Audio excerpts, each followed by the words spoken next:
بسم الله الرحمن الرحيم الحمد لله رب العالمين الحمد لله الذي هدانا لهذا وما كنا لنهتدي لولا أن هدانا الله أشهد أن لا إله إلا الله وحده لا شريك له وأشهد أن محمدا عبده ورسوله اللهم صل على محمد وعلى آل محمد كما صليت على إبراهيم وعلى آل إبراهيم إنك حميد مجيد اللهم بارك على محمد وعلى آل محمد كما باركت على إبراهيم وعلى آل إبراهيم إنك حميد مجيد ورضي اللهم عن الخلفاء الراشدين وصحابة أجمعين ومن تبعهم بإحسان إلى يوم الدين أما بعد والسلام عليكم ورحمة الله وبركاته.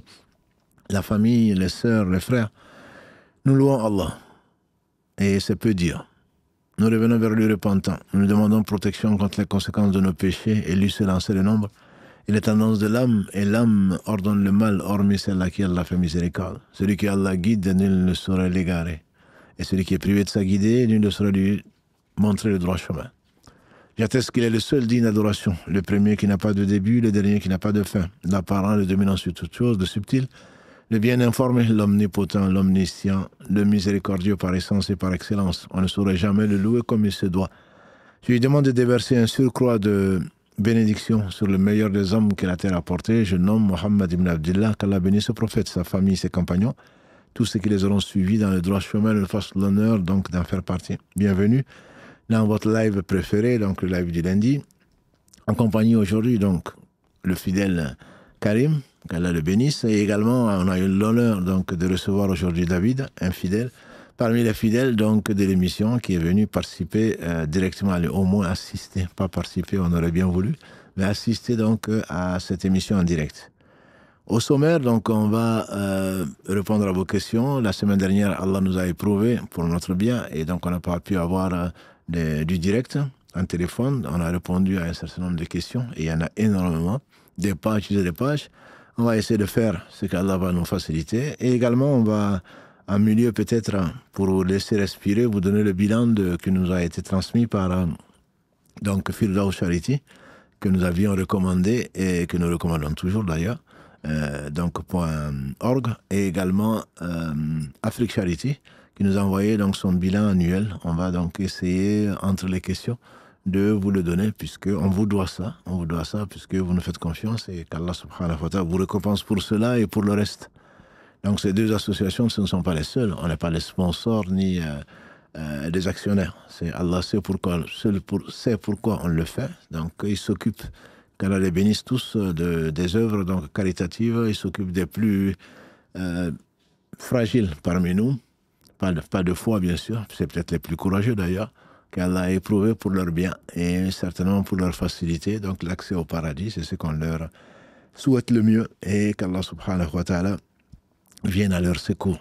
Voilà. Et ainsi, comme nous l'avons souvent dit, les meilleurs d'entre nous, c'est ceux qui s'occupent des créatures d'Allah, pas que de soi-même. On parlait tout à l'heure avec David de l'égocentrisme, de l'égoïsme. Malheureusement, on voit que soi. Et pourquoi moi? Et pourquoi pas moi? Voilà. Donc, si on le savait, le moi, c'est ce qui a mené Satan en enfer parce qu'il s'est pris pour ce qu'il n'est pas. Je suis meilleur que lui. Le moi, c'est ce qui a tourné dans la tête de Pharaon et qu'il a amené en enfer qu'Allah nous en préserve. Je suis votre Seigneur le très élevé, a-t-il dit.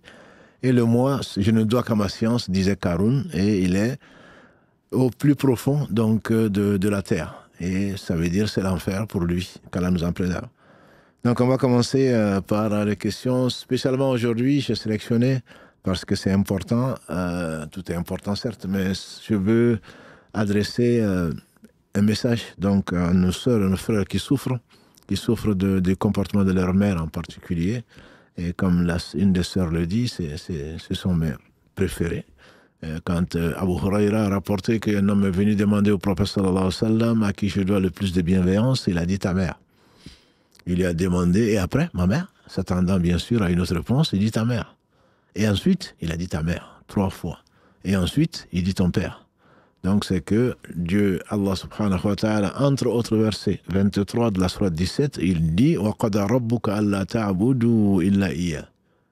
Ton Seigneur a décrété que vous n'adorez que lui, illa, sauf iya, que lui seul. Wa bil walidayni ihsana, et vis-à-vis des pères et mères, l'excellence. Et donc c'est un rôle, c'est une épreuve, comme toute la vie est une épreuve.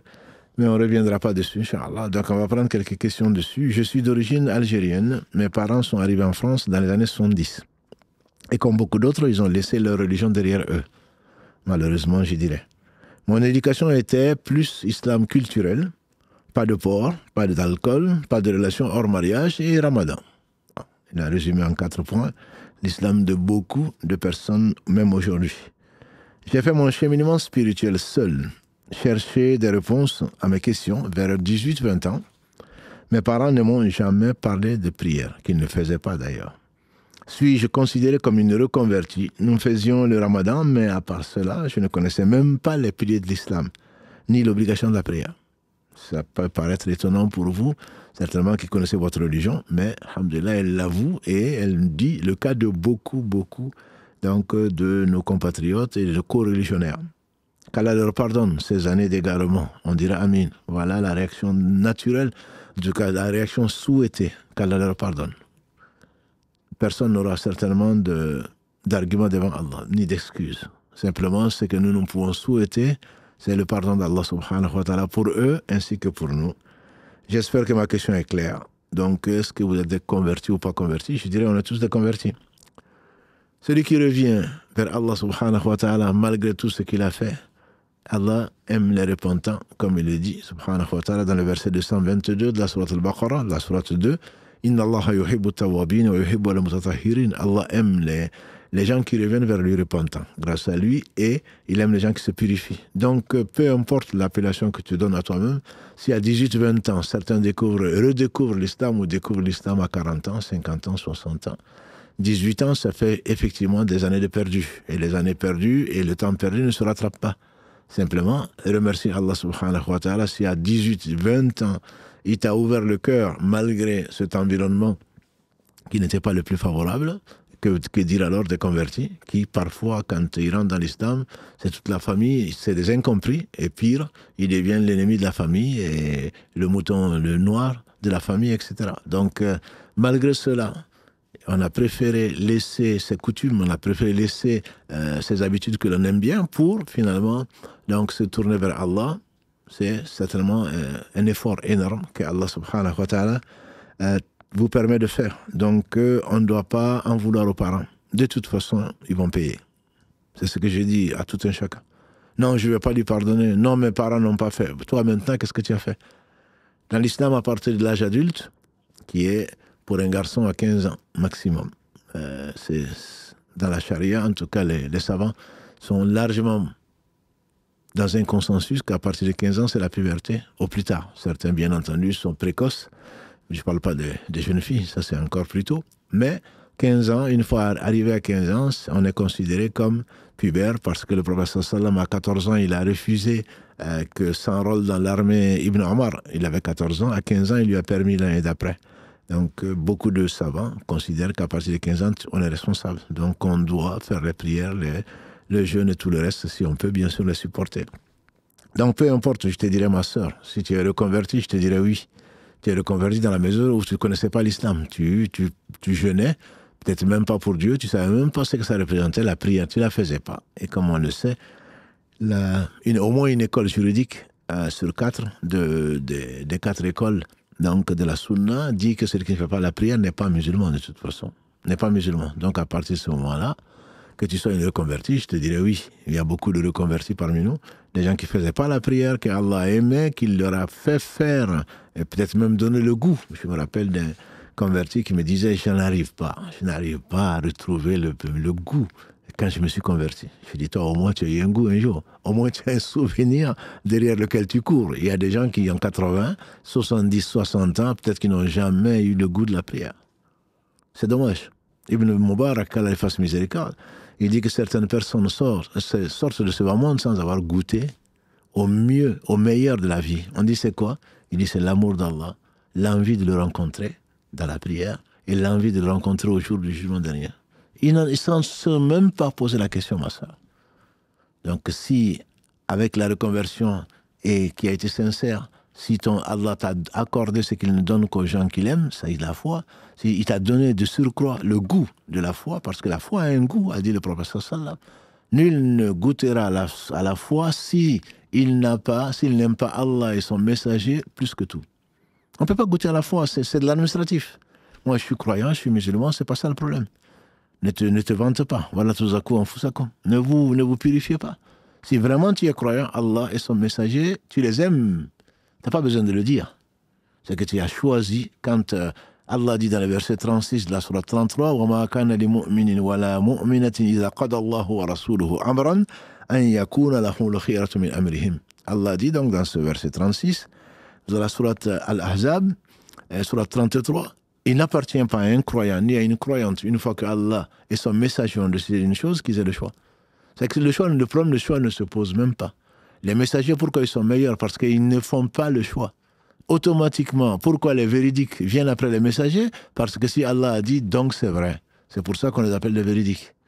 Voilà. Donc la foi a un goût. Et je disais donc, le prophète sallam dit, aucun d'entre vous ne goûtera à la foi tant que Allah et son messager ne soient pas les plus aimés de lui.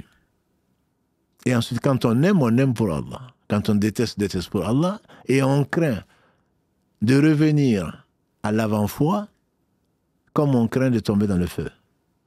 Donc tu tiens à ta religion, tu tiens à ton bijou, tu tiens à ton diamant, à tout ce que tu veux, à ton joyau, tu l'as dans la main, surtout, tu ne vas pas le prêter, encore moins le jeter, et encore moins le vendre. Pour un oui, pour un non, qu'est-ce que c'est que ce bas monde, tout ce qui contient. Voilà. Donc ça, c'est le goût de la foi. Donc si Allah te l'a donné, ma soeur, alhamdoulilah, il a pris pour nous. Donc nous qui sommes nés avec des parents musulmans qui pratiquaient, etc., souvent on a découvert la foi soit en France, soit ailleurs, soit au travers d'une épreuve terrible, mais Allah donne ce qu'il veut à qui il veut. Donc qu'Allah subhanahu wa ta'ala accepte notre retour vers lui, et ce retour doit être constant. C'est pas seulement une fois dans la vie, c'est pas seulement une fois par an, c'est pas seulement une fois par jour même. Le retour vers Allah doit être permanent. Le meilleur des hommes demandait pardon à Allah 100 fois par jour. Il jurait par Allah qu'il demandait 100 fois par jour dans la version rapportée par l'imam Muslim. Plus de 70 fois dans la version rapportée par l'imam Bukhari. Donc qu'Allah les récompense tous par le meilleur. Et ça marche. Salam alaikum. Wa alaykoum salam. Je vous écoute, ma soeur. D'abord, cher imam, j'aimerais vous dire merci pour tout ce que vous faites avec l'équipe. Qu'Allah vous en récompense et qu'il vous accorde El Jannatul Firdaus. Vous êtes une vraie bénédiction pour notre communauté. Moi, j'ai une question concernant la zakat el-mal. Est-ce qu'il est permis de payer sa zakat el-mal en annulant une dette qu'une personne en difficulté nous doit? Par exemple, dans mon cas, moi, je dois 2000 € à ma tante. Ma tante me doit, 2000 € depuis quelques années, et jusqu'à aujourd'hui, elle n'a pas pu me le rembourser parce qu'elle traverse une situation financière un petit peu compliquée. C'est une personne qui vit, on va dire, au jour le jour, au mois le mois. Et cette année, en calculant ma zakat el-mal, le montant, il s'élève à, disons, 1800 €. Et moi, ce que je veux savoir, c'est est-ce que je peux avoir l'intention de donner ma zakat el-mal en renonçant à cette dette, c'est-à-dire en lui disant « Tata, t'as plus besoin de me rembourser », sans lui dire que c'est la zakat, bien sûr, mais avec l'intention dans mon cœur que ça corresponde à ma zakat el-mal. Non, que c'est une beauté de cœur et une inspiration. Toute bonne inspiration vient d'Allah, c'est permis. C'est l'avis des savants que je connais est permis dessus, dans la mesure où c'est comme si tu lui donnais ta zakat, et si elle le mérite, et si elle fait partie des 8 catégories, tu es doublement récompensé. Le prophète sallam a dit, une sadaqa est une sadaqa, c'est qu'on fait comme bien est une sadaqa, quand on le fait à un proche, c'est doublement récompensé. Voilà, donc ça, il y a ça, je dirais même 3 en 1. Il y a le fait également que Allah subhanahu wa ta'ala, au travers de tes gestes, c'est quelque chose de particulièrement recommandé dans l'islam, le fait de ne pas réclamer les dettes aux gens qui sont dans la difficulté. Et par contre, pour les riches avares, et souvent les deux vont de pair, plus ils sont riches, plus ils sont avares, là il faut exiger que l'on nous donne, c'est notre droit. Mais si la personne est en difficulté, le fait de retarder, de réclamer son argent, ça également c'est compté comme du bien. Donc je pense que triplement, tu t'inscris dans une bonne position. Ma connaissance est permis. Alhamdoulilah et juste, pour, détailler un petit peu la situation, c'est vrai que, ma tante, enfin, elle est musulmane, alhamdoulilah, juste, est-ce qu'elle est quand même considérée comme étant dans les 8 catégories dont vous avez parlé, Mm. même si, elle prie pas, mais qu'elle fait le ramadan? Donc en fait, elle est, la personne que vous avez décrite un petit peu plus haut, dans le message que vous avez lu. Donc elle fait le ramadan, elle fait, voilà, mais vraiment, elle prie pas les 5 prières, quotidiennes. Alhamdulillah, elle fait partie des 8 catégories pour, je dirais, pour la majorité des savants. Pour la majorité des savants, je dirais même, peut-être, elle ferait quand même partie des 8 catégories. C'est-à-dire que pour les 3 écoles sur 4, elle reste musulmane. Tant qu'elle croit en Allah, elle croit que la prière est une obligation, même si elle ne la fait pas par paresse, mais bon, par négligence, etc. Mais c'est sans dans le péché, donc elle reste musulmane dans les 3 écoles sur 4. Une des catégories, c'est celui dont on veut gagner le cœur. Ça fait partie. Certains disent que c'est des non-musulmans, d'autres disent que ce sont des fraîchement reconvertis. Donc le fait de lui parler de l'islam, d'être généreuse avec elle, il se peut que ça l'amène, on l'espère en tout cas, ne l'oubliez pas dans vos invocations, il se peut que ça l'amène à se mettre à pratiquer en disant subhanallah, comment Allah est généreux, c'est ma nièce qui m'a fait ça, etc. Et puis elle a un bon comportement. Parce que comme vous le savez, peut-être que vous le vivez, plus on pratique l'islam, plus on est isolé dans nos propres familles. Donc si vous devenez un modèle pour elle, même par rapport à ses propres enfants, et que votre pratique de l'islam se concrétise par cette générosité, il se peut également qu'Allah la guide au travers de votre geste. Donc moi, je ne peux que vous féliciter. Je pense qu'elle doit rentrer dans l'une des 8 catégories. Peut-être plusieurs d'ailleurs de ces 8 catégories. Alhamdoulilah, d'accord. Merci beaucoup, imam. Barakallahu fik, ma soeur. Fikoum. Salam alaikum. Wa alaykoum salam. On va prendre donc une question écrite sur encore la parenté. Je vous adresse ce message car je suis l'aîné de ma famille, de ma fratrie. Je ressens une pression au quotidien sur les responsabilités, les tâches ménagères, de faire à manger, etc. Rien n'est délégué, c'est toujours source de conflit. J'ai essayé de déléguer, j'ai essayé d'éduquer, entre guillemets, mes frères et sœurs, mais rien n'y fait. Et à cela s'ajoutent des insultes, une pression de mes parents. Si je refuse, si je m'oppose, j'ai 33 ans et célibataire, tout retombe sur moi. Car je m'énerve et je m'emporte, car j'ai énormément fait pour ma famille. Je sais que c'est mon épreuve, mais je suis fatigué mentalement. Je sais que c'est mon épreuve, mais je suis fatigué mentalement. Je sais que je me dois de respecter mes parents et j'ai honte de m'emporter ainsi. Mais rien ne change. À cela, ma mère me maudit jour et nuit. Que faire?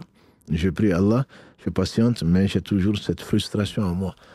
Ah, ma soeur, c'est une épreuve. Peut-être qu'il y en a d'autres. Effectivement, tu n'es pas encore marié. Et ça ne facilite pas les choses. D'ailleurs, malheureusement, ça amène certaines personnes à accepter le premier venu, qui souvent sont des arnaqueurs. Parce que les filles en ont assez dans leur famille à cause de la culture, à cause de la pression qu'on leur met. Quand les garçons font, comme m'a écrit la sœur aujourd'hui, quand les garçons font ce qu'ils font, non, c'est pas grave, ce sont les garçons. Ça, ce sont nos cultures, ça. Et quand c'est les filles, non, il faut l'honneur et machin, et ceci, c'est la fille qui doit tout faire. Non, c'est pas une bonne éducation. Même si c'est celle que nous subissons, c'est pas une bonne éducation. On est responsable de l'éducation des deux. Et l'équité veut que l'on s'occupe de l'éducation des deux. Donc, pour revenir à ta question, c'est le fait que tu fasses tout ce que tu fais, demain, tu ne le regretteras pas. C'est comme ça qu'il faut voir la vie, en fait. L'épreuve, quand Allah t'envoie cette épreuve-là, demain, j'espère que tu seras heureuse d'avoir été éprouvée. C'est une chance qu'Allah t'a donnée et que tu as saisie. Donc, il faudrait en être satisfaite, même si, bien entendu, on peut imaginer la douleur que tu peux avoir et l'injustice que tu subis. Et quant à l'injustice, ne la rend pas. Ne deviens pas, ne te mets pas en colère, a dit le prophète sallallahu alayhi wa sallam à 3 reprises à celui qui est venu lui demander un conseil. Et comme il ne parlait pas de lui-même, Allah lui a inspiré, cet homme devait être assez nerveux, comme il y en a aujourd'hui beaucoup. Voilà. Il dit, Osini, donne-moi un conseil. Il a dit, la taqdab. À 3 fois, il lui demande un conseil, il dit, la taqdab, ne te mets pas en colère. Il a dit également, alayhi salatu wassalam, l'homme fort, ce n'est pas celui qui renverse son ennemi. Dans une lutte, l'homme fort, c'est celui qui maîtrise sa colère. Quand il est en colère, il se maîtrise. Donc effectivement, tu as raison d'avoir honte quand tu te mets en colère. Parce qu'on ne doit pas dire, Allah dit dans le verset 24 de la sourate 17, Wala takullahuma uffin, ne leur dis même pas ouf.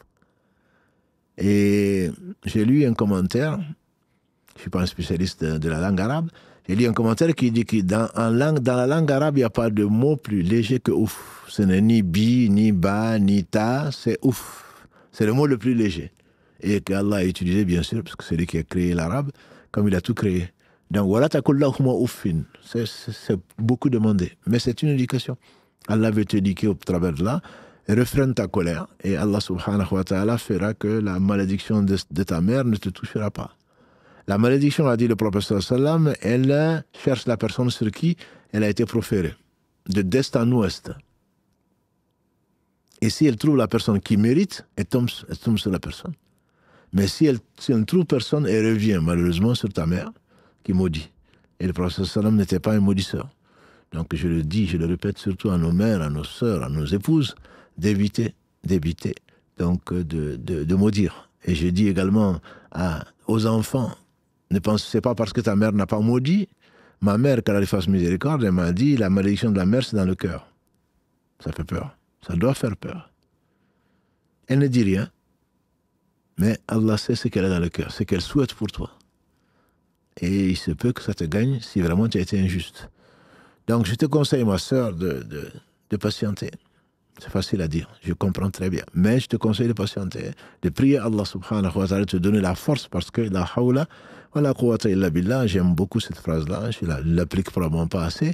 Il n'y a pas de force et de puissance que par Allah. Et tout est facile à Allah. Ne pense pas que tu n'es pas capable de le faire. Si Allah t'envoie une épreuve, c'est qu'il va te donner une compensation. Si t'envoie une épreuve, il va te donner la force de le faire, pour peu que tu reviennes au verset 4 de la sourate 1. Pour peu que tu t'humilies devant Allah seul, que tu lui demandes de l'aide. Si tu demandes de l'aide, très certainement, il va t'aider. C'est ce que le prophète sallallahu enseignait à plus jeune que nous. À Ibn Abbas, on disait qu'il avait 14-15 ans. Voilà. Quand tu demandes à Allah. Si tu demandes protection, demande protection à Allah. Si tu demandes de l'aide, demande l'aide à Allah. Et si vraiment tu es sincère, je n'en doute pas, très certainement l'aide d'Allah viendra. Même si c'est après un certain temps. Quant à ta mère, prie pour elle. Prie pour elle parce qu'il se peut que la malédiction retombe sur elle. Et si c'est le cas, elle est la perdante. Qu'est-ce que tu gagnes à maudire quelqu'un? Je vous parle, mes sœurs, je vous parle, mes frères. Qu'est-ce que tu gagnes? Un jour meilleur qu'aujourd'hui, le prophète sallallahu alayhi wa sallam, il voyageait et il était avec quelqu'un qui était fâché contre sa monture. Il dit qu'Allah te maudisse. Et le prophète sallallahu alayhi wa sallam lui a dit, elle est maudite. Et abandonne-la. Les choses maudites ne nous suivent pas. Et on dit qu'on voyait encore à Médine cette bête en train de tourner toute seule parce qu'elle était maudite. Voilà. Donc ce n'est pas, j'étais un homme, mais je ne le pensais pas. Ce n'est pas vrai que tu ne pensais pas. Quand tu l'as dit, c'est que tu étais en colère. Et la colère, bien entendu, est mauvaise conseillère. Voilà. Donc il ne faut pas se mettre en colère. Et si on est en colère, on demande protection à Allah contre Satan parce que c'est lui qui provoque la colère. On demande protection à Satan. D'autres hadiths qui sont jugés faibles par un certain nombre de spécialistes, notamment on fait les ablutions, on se couche, etc. Bref, si tu sais en tout cas que tu sens la colère monter, le mieux c'est de demander protection à Allah, et si ça passe pas, c'est de passer à autre chose. Soit de sortir pour éviter de divorcer, ou de féminicide, ou je ne sais quoi d'autre. Tu es en colère, tu sais que tu n'es pas toi-même, tu es possédé. Si tu savais que tu étais possédé, certainement, tu aurais changé. Parce que ce n'est pas toi qui agis. C'est Satan qui agit au travers de ton corps, de ta main, de tes yeux. Parfois, ils sont non reconnaissables. Ils changent complètement. C'est ça la folie. Ça c'est les gens qui sont possédés. Le prophète alayhi salatu wa sallam a vu quelqu'un dans cet état-là. Il a dit, je connais une phrase. S'il la disait, sa situation changerait. On lui a dit ça, il dit, je ne suis pas fou. Il a bien compris qu'il s'agissait de la folie. C'est pour cela que quand on divorce, par exemple, quand on prononce le divorce dans cet état-là, de folie, ça ne compte pas pour la plupart des savants. Mais nos sœurs, alhamdoulilah, parce qu'elles aiment tellement ces hommes-là, quand elles sont divorcées, non, il était en colère. Je leur dis, ils ne sont pas en colère. Ils sont énervés. C'est différent. Parce que je connais un homme qui a dit, peut-être qu'il écoute ce live, je connais un homme, sa femme lui a dit, il a divorcé. Il a dit non. Il était tellement en colère qu'il ne se rappelait même pas d'avoir divorcé. C'est ça la colère. La colère, c'est de la folie. Donc ma sœur, évite. Satan passe par là et veut annuler tout ce que tu fais. Ce que tu fais, c'est de la véritable adoration. Tu n'as pas choisi ta mère, tu n'as pas choisi ta famille, tu n'as pas choisi ce que tu es. Tu espères être mère, épouse, etc. Ça viendra peut-être, Inch'Allah, dans ce bas monde et ou dans l'au-delà. Mais Allah t'éprouve. Mais s'il t'a éprouvé, je suis certain qu'il t'a donné les moyens de lutter et de te préserver dans cette situation qui est la tienne. Et un jour viendra, très certainement, tu ne vas pas regretter, mais à condition que tu ne te laisses pas aller donc, à tes passions et à Satan. Qu'Allah t'assiste. Allô, salam alaikum. Salam alaikum. Alaikum salam wa rahmatullah. Oui. Bon, tout d'abord, merci beaucoup pour tout ce que vous faites pour nous. Barakallahu fik. Et qu'Allah vous récompense, Inch'Allah. Amen, amen. Oui. Bon, moi, si je me permets, d'accord, et j'aimerais poser une question. On vous écoute. Et moi, c'est depuis très longtemps, j'ai des mauvaises pensées envers Allah. Et dans les mauvaises pensées, il y a des insultes dans ma tête. Et je pense que ça, c'est volontairement, quoi. Ah, c'est ce que tu penses, oui. Oui. Et ça, c'est volontairement, je pense. Et moi, je vais savoir si ça me sort de l'islam, même si je ne dis pas, mais le fait que je pense ça comme ça volontairement, si ça me sort de l'islam, si j'ai fait une apostasie, ou je ne sais pas quoi. Ça vient de Satan, mon frère. Si ça venait de l'islam, si c'était de la réalité, tu ne poserais même pas cette question-là. Ça, ce sont des waswas, c'est des idées, c'est des insufflations sataniques. Il y a des hommes meilleurs que toi et que moi, des compagnons du prophète sallam sont venus lui voir en disant, il nous arrive de penser d'Allah des choses dont on a honte. Il a dit, ah oui? Ils ont dit, oui, oui. Et ah bon? Ils ont dit, oui, oui. Mais sérieux? Ils ont dit, oui. Il a dit, ça, c'est la foi. Ça, c'est preuve de foi. Parce que Satan ne va pas s'attaquer à quelqu'un qui ne croit pas en Allah, qui dit qu'il ne croit pas en Allah. Satan ne va pas s'attaquer à quelqu'un, non. C'est parce que tu crois vraiment. C'est pour cela qu'il va s'attaquer à toi, te faire croire que tu es sorti de l'islam, tu ne l'es pas. Allah ne nous en veut pas. Entre autres, le dernier verset de la sourate Al-Baqarah, 286, la sourate Al-Baqarah, la sourate 2, Allah nous dit ربنا لا تؤاخذنا إن نسينا أو أخطأنا ربنا ولا تحمل علينا إصرا كما حملته على الذين من قبلنا jusqu'à la fin du dernier verset de la sourate. لا يكلف الله نفسا إلا وسعها. Allah ne charge aucune âme au-dessus de ce qu'elle peut supporter. Donc tout ce qui passe dans ta tête que tu ne maîtrises pas, tu ne restes pas dessus. C'est là où Satan joue avec toi et te fait croire que tu es apostasié. Ça te passe par la tête, dis A'udhu billahi minash shaitanir rajim, et ça s'en va. Parce que Satan n'aime pas la mention d'Allah. Mais ne pense pas que tu es sorti de l'islam. Si tu étais sorti de l'islam, tu ne serais pas en train d'écouter ça, premièrement. Deuxièmement, tu ne te poserais même pas la question de savoir si tu étais sorti de l'islam. Voilà, c'est une maladie qui est devenue contagieuse, en tout cas très, très, très courante de nos jours, parce que je reçois combien de messages, je suis sorti de l'islam, alors on va se laver à nouveau, on va faire l'attestation de foi, et le lendemain, même pas le jour même, j'ai dit à nouveau ça, j'ai rigolé quand j'ai entendu ça, et puis il se passe des choses dans ma tête. Non, ce qui se passe dans ta tête et que tu ne maîtrises pas, Allah ne te juge pas dessus, mon frère. Allah ne te juge pas, ne te pose même pas la question. Ne te pose pas la question. Demande protection auprès d'Allah contre Satan le maudit. C'est tout. C'est tout ce qui t'est demandé. Et n'insiste pas. Plus tu insisteras, plus Satan il va appuyer là où ça fait mal. Parce que si tu n'avais pas de foi, tu ne te poserais même pas cette question-là. Donc je te conseille, c'est facile à dire, et qu'Allah t'assiste donc dans ta lutte contre ton âme et contre ton Satan, qu'Allah t'assiste, ne tombe pas dans ce panneau-là. Ne doute pas de ta foi. Tu as la foi, elle est éprouvée. Voilà. Donc il y a des moments où, alhamdulillah, tu arrives à prendre le dessus. Il y a des moments où tu crois que tu es sorti de l'islam. À mon humble avis, tu n'es pas sorti de l'islam. Je pense qu'il faut chasser cette mauvaise idée. D'accord. Ouais. D'accord, merci beaucoup. Barakallahu fik. Salam alaikum. Wa alaikum salam wa rahmatullahi wa barakatuh. Qu'Allah vous récompense tous pour cette émission et pour l'impact sur la communauté. On dira amin. Je vous écris le cœur serré.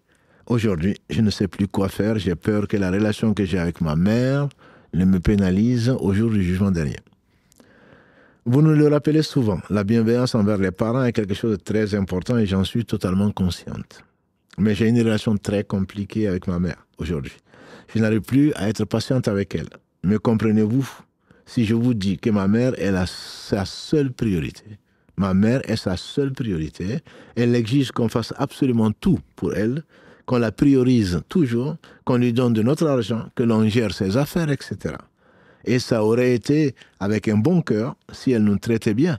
Mais ma mère ne nous donne aucune douceur.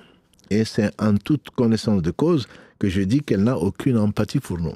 Elle se fiche de ce que nous ressentons. Lorsque nous sommes dans le besoin, nous savons pertinemment qu'on ne peut pas compter sur elle. Elle ne préserve pas notre honneur, dévoile notre intimité, nous critique sur le fait qu'on porte le hijab, que nous essayons d'avoir une bonne pratique de la religion. Elle nous rabaisse autant que sa propre fratrie j'imagine. C'est le seul parent qui nous reste. Allah a rappelé notre père, qu'Allah lui fasse miséricorde, il y a quelques années, et nous savons à quel point c'est dur de perdre un parent. Malheureusement, aujourd'hui, j'ai besoin de m'éloigner pour ne pas faire de péché, pour ne pas faire ou dire des choses qui me porteront préjudice au jour du jugement dernier. Je suis tout de même reconnaissante pour ce qu'elle a fait pour moi, malgré tout. Je suis moi-même mère de famille et je sais pertinemment que c'est dur d'être mère. Mais que faire aujourd'hui? Quelles sont mes obligations envers elle et quelles sont les limites d'une distance avec elle, fraternellement? Allah subhanahu wa ta'ala t'a éprouvé par une mère et c'est peut-être ton épreuve, toi aussi. C'est Allah subhanahu wa ta'ala fait sortir le vivant du mort, le mort du vivant. Et si tu n'avais pas de mère, ça aurait été une autre épreuve. Là, tu as une mère qui s'est occupée de toi. On ne la remerciera jamais assez, mais qui est toxique, visiblement, dans en tout cas, ce qu'on lit, ce qu'on entend, elle est toxique. Elle est toxique, elle ne voit qu'elle-même. Malheureusement, elle ne voit même pas elle-même. Parce que si elle voyait elle-même, elle ferait beaucoup de bien plutôt que de faire du mal. Si toi, tu t'en plains, j'imagine que tes frères aussi. Comment est-ce que... Il faut avoir pitié d'elle, je t'assure, ma soeur. Il faut avoir pitié de ta mère. Parce que je crains pour elle. Je crains pour moi, je crains pour elle. Que les gens disent, comme l'a dit le prophète sallallahu alayhi wa sallam, vous êtes les témoins d'Allah sur la terre. Si les gens disent que tu es mauvais, c'est que tu es mauvais. Et ça, je le partage avec tous mes frères, à toutes mes sœurs. Et à celui qui veut rejoindre la communauté. Quand les gens disent que tu es mauvais, mon frère, c'est que tu es mauvais. Voilà. Il m'aime pas. Oui, d'accord. Pourquoi il t'aime pas? Là, si elle est égocentrique, si elle est égoïste, malheureusement, pour elle, parce qu'elle va le payer, ça veut dire qu'elle est mauvaise. Ça veut dire qu'elle se laisse dominer par son âme. Tu dois avoir pitié de celle qui t'a mis au monde. J'insiste, effectivement, si je passe pour celui qui prône la bienveillance vis-à-vis de père et mère, j'en suis fier et j'en suis honoré. Mais en même temps, elle reste ta mère. Quand tu vois un malade, à mon humble avis, tu réagiras moins. Quand tu sais que la personne est malade, tu passes là dans la rue, quelqu'un t'insulte. Tu as tendance à avoir le sang qui monte dans la tête. Et on te dit, elle sort de l'hôpital psychiatrique où la personne est déséquilibrée, elle est malade. Qu'est-ce que ça va te faire? Tout de suite, la pression va baisser. Et tu as affaire à quelqu'un de malade. C'est une maladie du cœur, et peut-être plusieurs maladies du cœur qui sont mortelles. Simplement, elle ne le sait pas. Et celui qui la voit la croit normale. Et on a beaucoup de frères, beaucoup de sœurs qui sont dans cette position-là. Quand tu les vois, si Allah te fait penser qu'ils sont malades, tu te rappelles du hadith du prophète sallallahu alayhi wa sallam, Alhamdulillahi alladhi afani mimma ibtalaka bihi. Alhamdulillah qui m'a évité ce par quoi tu as éprouvé. Parce que comment on peut mettre un enfant au monde et être aussi mauvaise vis-à-vis d'elle? Ne penser qu'à soi-même. Comme je disais, ne pas penser à soi-même. Parce que demain, elle va le payer forcément. Donc moi, je te conseille, si effectivement la distance peut t'aider à supporter, ben, tu essayes d'être pas distante, tu essayes de l'éviter, cette mère, mais chaque fois qu'elle a besoin de toi, il faudrait être présente. Sinon, sa malédiction risque de marcher. Si elle te demande de l'argent, ne mens pas. Si tu ne peux pas lui donner, tu ne lui donnes pas. Tu sais qu'elle est dépensière, tu ne lui donnes pas. Tu ne lui donnes que si elle a besoin. Et si elle a besoin, très certainement, toi et ce que tu as appartiennent à tes parents. Donc, il faut l'aider. Mais si tu sais qu'elle est dépensière et qu'elle le met dans n'importe quoi, le mieux, c'est de lui acheter ce dont elle a besoin. Elle te demande de l'argent, tu lui dis, maman, de quoi tu as besoin? Repose-toi, je vais le chercher pour toi. Non, j'ai besoin d'argent. Mais je te dis, maman, mieux que l'argent, moi, je me mets à ton service. Non, j'ai besoin d'argent, tu auras bien compris qu'elle n'a pas besoin d'argent. Elle a besoin d'argent pour autre chose. Voilà. Donc, ne te tue pas pour elle. Par contre, ça vaut le coup, effectivement, de patienter. Elle va mourir, comme ton père est mort, et toi aussi, et nous aussi. Donc, demande de l'aide à Allah subhanahu wa ta'ala à travers de la patience. Évite-la tant que tu peux. Donc, ça veut dire ne la fréquente pas forcément tout le temps, mais sois à son petit soin, entre guillemets, ne serait-ce que au téléphone, ne serait-ce que demander de ses nouvelles, soit par elle-même, soit par quelqu'un d'autre, et ferme les oreilles, entre guillemets, sur les reproches qu'elle peut te faire. Elle ne voit qu'elle-même, Si tu veux, tu mets le répondeur. Si tu veux, tu mets pas le répondeur. Juste le temps de lui dire oui, oui, maman. Point. Ça ne t'enlèverait rien. Au contraire. Le prophète alayhi salatu wassalam nous a dit personne ne se rabaisse pour Allah. Je pense que tu es déçu parce que tu le fais pour elle. Si tu le faisais pour Allah, certainement, tu ne seras jamais déçu. Et je me reproche souvent d'être déçu parce que j'attends quelque chose d'autre que Allah. Quand on est déçu, c'est qu'on attend quelque chose d'autre que Allah. Tout le monde te décevra sauf Allah. Donc, n'attends pas d'un humain, d'une créature, même du bien. N'attends pas. La part de l'enfer, c'est 999 sur 1000. Si les gens étaient bien, ça se saurait. Et s'il n'y aurait pas qu'un sur 1000 qui irait au paradis. Si 999 des fils d'Adam vont aller en enfer, c'est bien parce que l'écrasante majorité des gens, comme on a déjà vu, dans plusieurs sourates, notamment la 5, verset 49, on avait dit, entre autres, la 12, verset 103 et la 7, verset 102, Allah dit, si tu suivais l'opinion de la plupart des gens, tu serais égaré. La plupart des gens sont des pervers. Voilà. Donc on ne choisit pas sa mère, on ne choisit pas son père. On choisit la compagnie. Tu es mère de famille, alhamdulillah, qu'Allah bénisse ton mariage et tes enfants, mais sois sûr que si tu agis mal avec ta mère, tu risques d'avoir des enfants qui risquent de mal agir avec toi. Comme le disent les Arabes, quoi. Donc il faut patienter, il faut prier, surtout pour elle. Parce que si elle meurt comme ça, je crains pour elle. Je crains pour moi, je crains pour elle. Prie pour elle et tu verras que les choses vont changer. Ça, c'est mon expérience personnelle. Tes propres ennemis, si tu arrives à prier pour eux, c'est l'exemple du prophète sallam qu'on voulait assassiner, qui disait Allahumma ghfir qawmi fa innahum la ya'lamun. Il veut le tuer, il dit oh Allah, pardonne à mon peuple parce qu'ils ne savent pas. Si ta mère agit comme ça, c'est qu'elle est ignorante. Tu vas pas lui dire bien sûr qu'elle est ignorante. Mais si ta mère agit comme ça, c'est qu'elle est ignorante. Si elle savait ce qu'il attend, elle n'aurait jamais fait ça. Donc elle doit susciter en toi plutôt de la pitié et de la compassion, plutôt que le sentiment que l'on lit au travers de ton message. Je veux bien comprendre, j'imagine vraiment ta colère et j'imagine l'injustice, mais Allah s'est interdit l'injustice, il a rendu interdit entre nous, même entre mère et fille, même entre père et fils, même entre mère et fils. Voilà, donc Allah a interdit l'injustice. Ce que tu écris là, ça ne peut être que de l'injustice.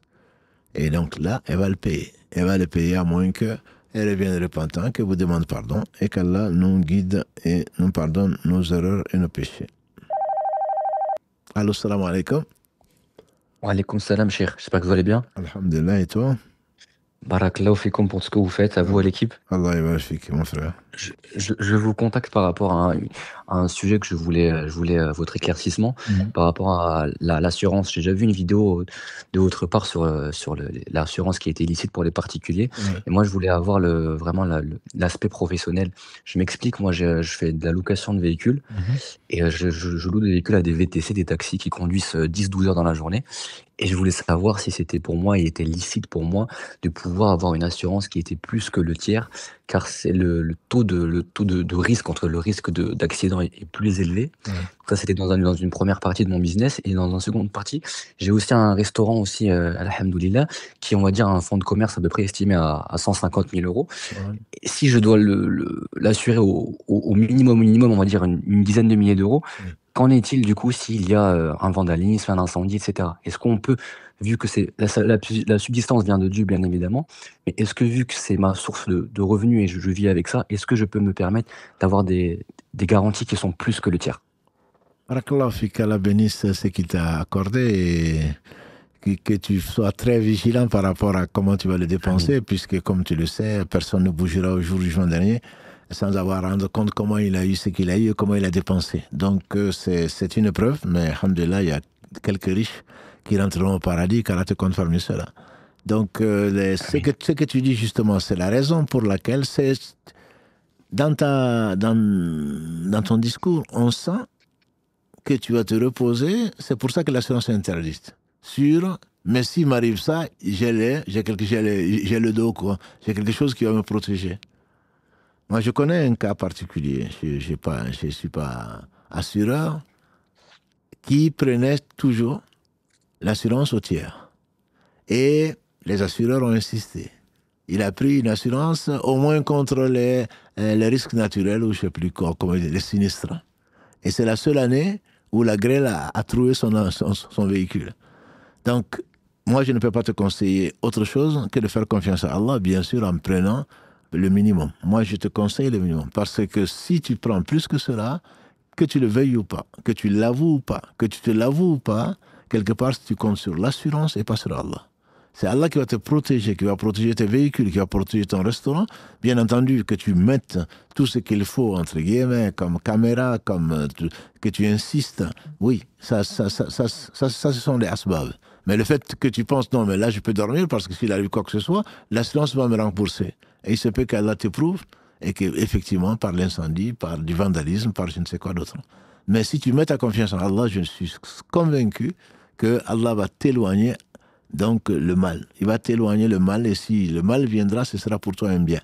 Voilà. Moi, je sais ce que je te conseille parce que tu vas rentrer dans un système, c'est pourquoi on nous fait peur. Et la peur, c'est Shaitan qui te le met dans le cœur. Ça va t'empêcher de dormir, ça va t'empêcher de machin, et tu vas tu vas jeter des plans sur la comète, et si machin, et s'il arrive ceci, et s'il arrive, le prophète sallam a dit, dans un hadith rapporté par Abu Huraira, conseillé dans l'authentique de l'imam Muslim, voilà takul laou. Ne dis pas si. Laou ouvre la porte du Shaitan. Et Hiris alama yanfaouk. C'est comme ça que le hadith commence par le musulman fort est plus aimé d'Allah et puis est meilleur que le musulman faible, mais dans les deux, il y a du bien, etc. Et ensuite, donc, il finit en disant que n'ouvre pas la porte du si. Et s'il arrive cela, et s'il arrive cela, et s'il n'arrive pas cela, ben, on va se permettre, je veux dire, de spéculer et finalement, c'est nous qui perdons parce que c'est à quoi on pense. Peut-être Allah va nous arriver de là où on ne l'attend pas. Nous, on craint peut-être la grêle, l'incendie, je ne sais quoi d'autre, mais il se peut que ce soit une maladie qui atteint le propriétaire. Il se peut que je ne sais qu'on ne pense même plus à l'argent, ni au restaurant, ni aux voitures. C'est encore pire. Il se peut qu'on arrête de prier. Il se peut que je ne sais quoi d'autre. Ça, c'est encore pire. Et personne ne peut te garantir contre ça. C'est du matériel.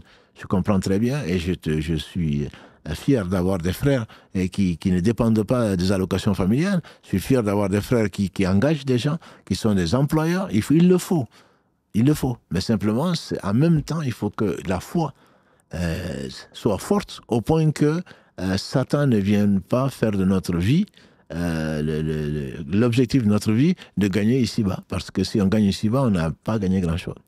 Voilà, je suis désolé, mais c'est vraiment le conseil qui se donne, mais je ne suis pas aussi riche que toi.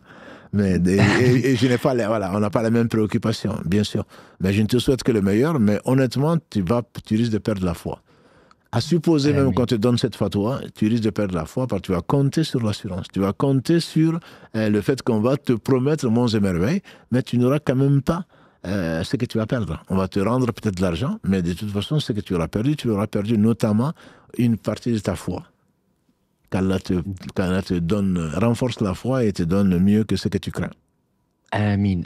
Non. Donc, vous, selon votre point de vue, le risque de la proportion du risque qui est plus élevée en fonction de la situation de chacun, Oui.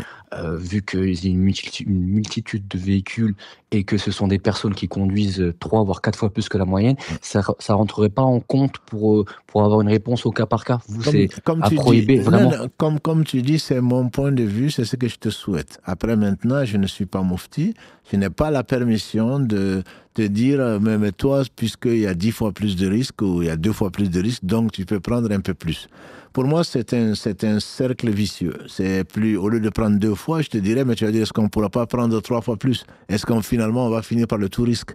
Et le tout risque, bien, voilà. Moi, je te conseille de demander à Allah, puisque tu es chargé de cela, et qu'Allah bénisse ce que tu as, et que ta foi augmente, que tu fasses confiance à Allah. C'est un conseil de frère. C'est pas un conseil c'est pas une fatwa que je te donne. Personnellement, je te conseille vraiment pas de prendre ce risque-là, qui est beaucoup plus grave pour moi que le risque que tu prendrais en t'assurant au tiers. Le risque est beaucoup plus grave pour ta foi. D'accord, très bien. Écoutez, barakallahu fikum pour votre éclaircissement, c'est clair. On va s'en remettre à Dieu et faire des prières qui nous montrent le droit chemin, Inch'Allah. Amen, qu'Allah te bénisse et ce que tu as également. Merci beaucoup, continuez. En tout cas, c'est très intéressant ce que vous faites. Merci beaucoup. Salam alaikum, mon frère. Alaykoum salam. Qu'Allah vous bénisse ainsi que toute l'équipe. Amin. J'aimerais vous poser une question au sujet de ma mère. Je vous ai dit, c'est le soir des mamans. Elle a 51 ans et souffre d'une cirrhose du foie. Donc c'est quelque part un cancer du foie. Qu'Allah nous préserve de tout mal. J'ai peur qu'Allah subhanahu wa ta'ala la rappelle à lui à tout moment. Comme toi d'ailleurs, ma sœur.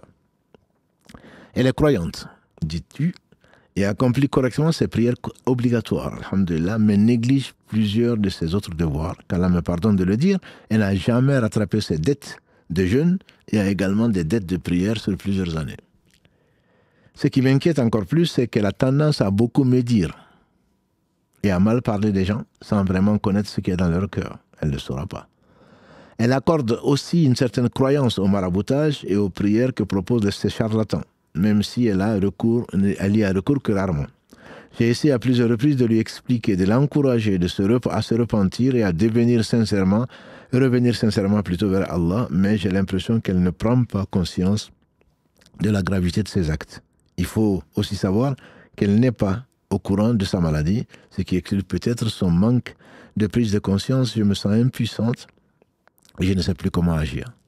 Ma question est donc la suivante. Comment puis-je l'aider à prendre conscience de sa situation? Dois-je continuer à lui parler ou simplement prier pour elle? Concernant ses dettes de jeûne, est-il permis de les rattraper à sa place? Et si oui, puis-je le faire dès à présent et de son vivant? Donc on va prendre question par question. La première, c'est comment puis-je l'aider à prendre conscience de sa situation? C'est difficile. Quand on est avec des convictions, on est convaincu en plus de connaître la religion et surtout venant des enfants, on va dire où est-ce que tu as appris ta religion? C'est pas parce que tu es venu en France, comme on me l'a dit, et tu as lu deux brochures que maintenant tu vas dire que ce que nos parents ont fait, c'est faux. Tu veux dire qu'ils n'étaient pas croyants. Mais ça, c'est une nouvelle religion, c'est ce qu'on entend souvent. Hein. La prière, la chose la plus efficace, c'est la prière. C'est la prière qu'Allah la guide, qu'Allah la réforme, qu'Allah lui pardonne, ainsi qu'à toutes les personnes qui nous ont précédés ou à qui on doit quoi que ce soit. Donc, il faut beaucoup prier. Il faut beaucoup prier et ensuite, il faut donner le bon exemple. Il faut donner le bon exemple. Quand tu la vois en train d'avoir recours à ces charlatans, ce que tu sais faire, c'est que, voilà, ça sont des choses. Si tu veux, je peux demander pour toi. Mais j'ai entendu que ce n'était pas permis. Bien que toi, tu es convaincu que c'est le cas, mais au moins que tu l'alertes sur le danger, etc., etc. Et pour lui dire que je ne savais pas, ce qui est vrai, on est tous nés, on ne savait pas. Wallahu akhraja min butuni ummahatikum la ta'lamuna shay'a wa ja'ala lakum as-sam'a wal absara wal afida la'allakum tashkurun. Allah dit dans le verset 78, la sourate 16, Allah vous a fait sortir des ventres de vos mères, vous ne saviez rien. Et il vous a donné vue et cœur afin que vous soyez reconnaissants. Donc en disant je ne savais pas, tu as raison puisque tu ne savais pas. Il ne savait pas qu'il fallait rendre les jours, mais finalement, bon, les jours qu'on n'a pas jeûné pour les menstrues, etc., maman, tu sais, je ne savais pas. Mais quand j'ai appris ça, c'est que c'est terrible, quoi. On peut mourir n'importe quand, voilà, etc., etc.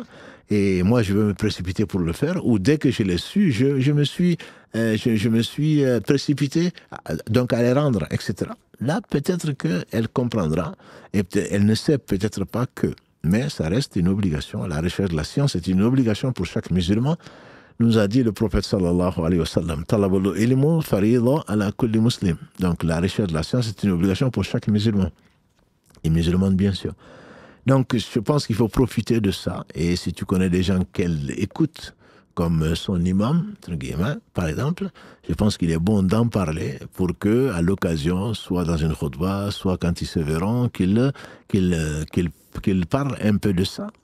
Ça, c'est la première question. Il faut beaucoup, beaucoup prier pour elle. Son vivant, Allah seul sait qui va rappeler avant.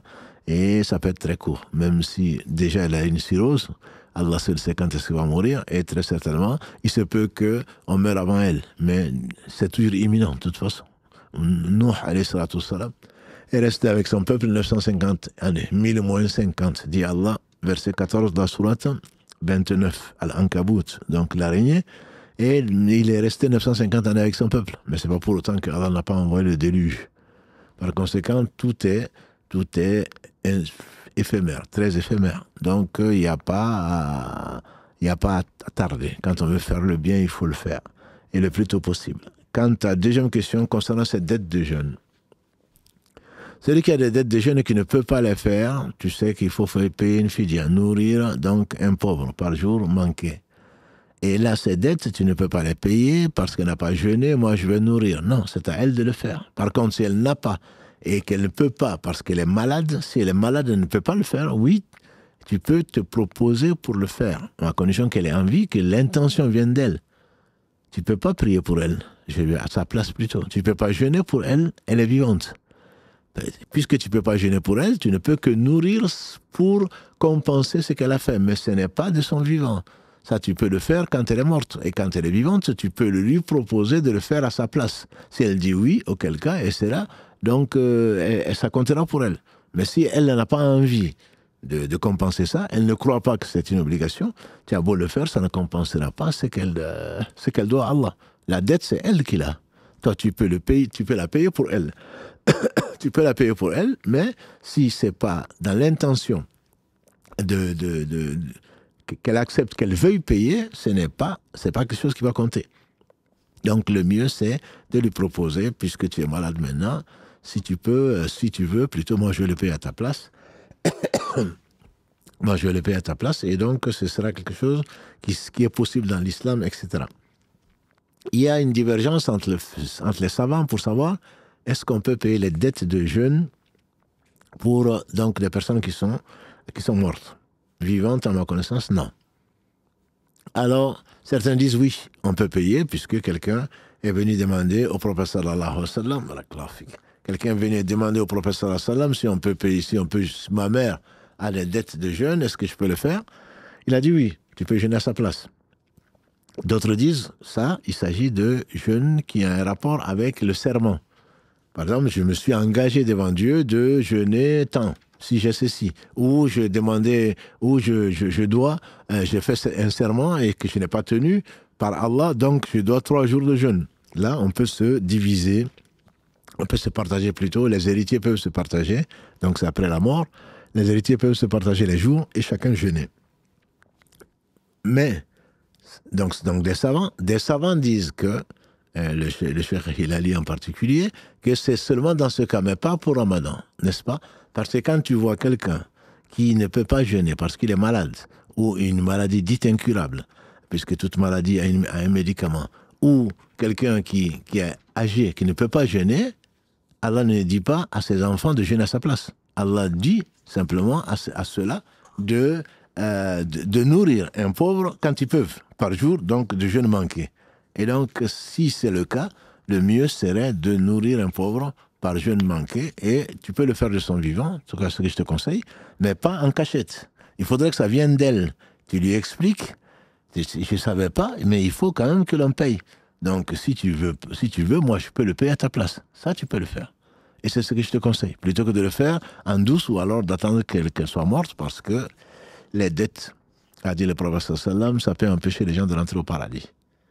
Voilà. Et celui qui doit, il risque d'attendre avant de rentrer au paradis parce qu'il y a des dettes.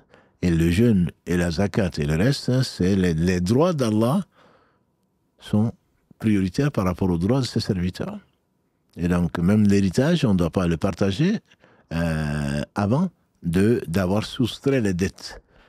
Donc, si la personne doit payer la zakat, elle doit, si elle est morte, on doit chercher et sortir de son héritage la zakat, qui est la part des pauvres, avant de distribuer le reste. Si elle veut faire un legs, il faut le sortir aussi avant de partager l'héritage. Donc les dettes, il ne faudrait pas s'amuser avec ça. Surtout pas dans ce monde de consommation avec 3 fois sans frais, 10 fois sans frais, et pour changer de cuisinière, pour changer de lave-vaisselle. Voilà. Alors que nos parents, quand Allah les bénisse, ils avaient au fleuve, hein, ils avaient au marigot, et à la mare, et à la main. Voilà. On s'endette pour tout et n'importe quoi. On nous propose des dettes pour tout et n'importe quoi. Et ça, il faut le savoir. Si on a des dettes, il faut les écrire surtout. Parce que si on meurt, si on ne les paye pas, il se peut qu'on attende dans l'antichambre du paradis, et Allah seul sait que ça peut prendre du temps. Wallahu a'lam wa a'lam.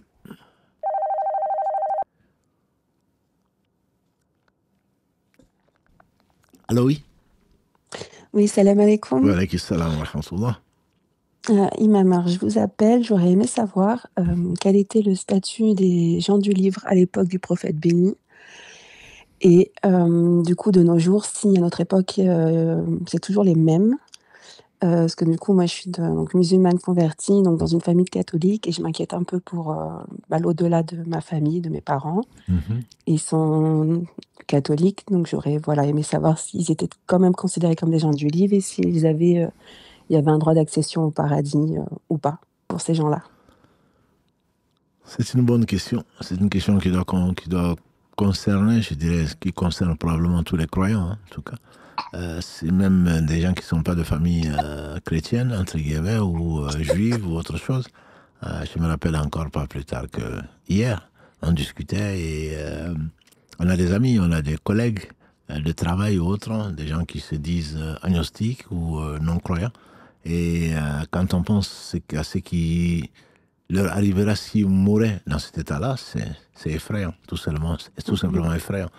Donc c'est pour cela que, bon, la compassion fait partie de la foi, et même pour un animal, la souffrance donc doit s'arrêter dans ce bas monde et pas dans l'au-delà. Dans l'au-delà, ça risque d'être pour l'éternité.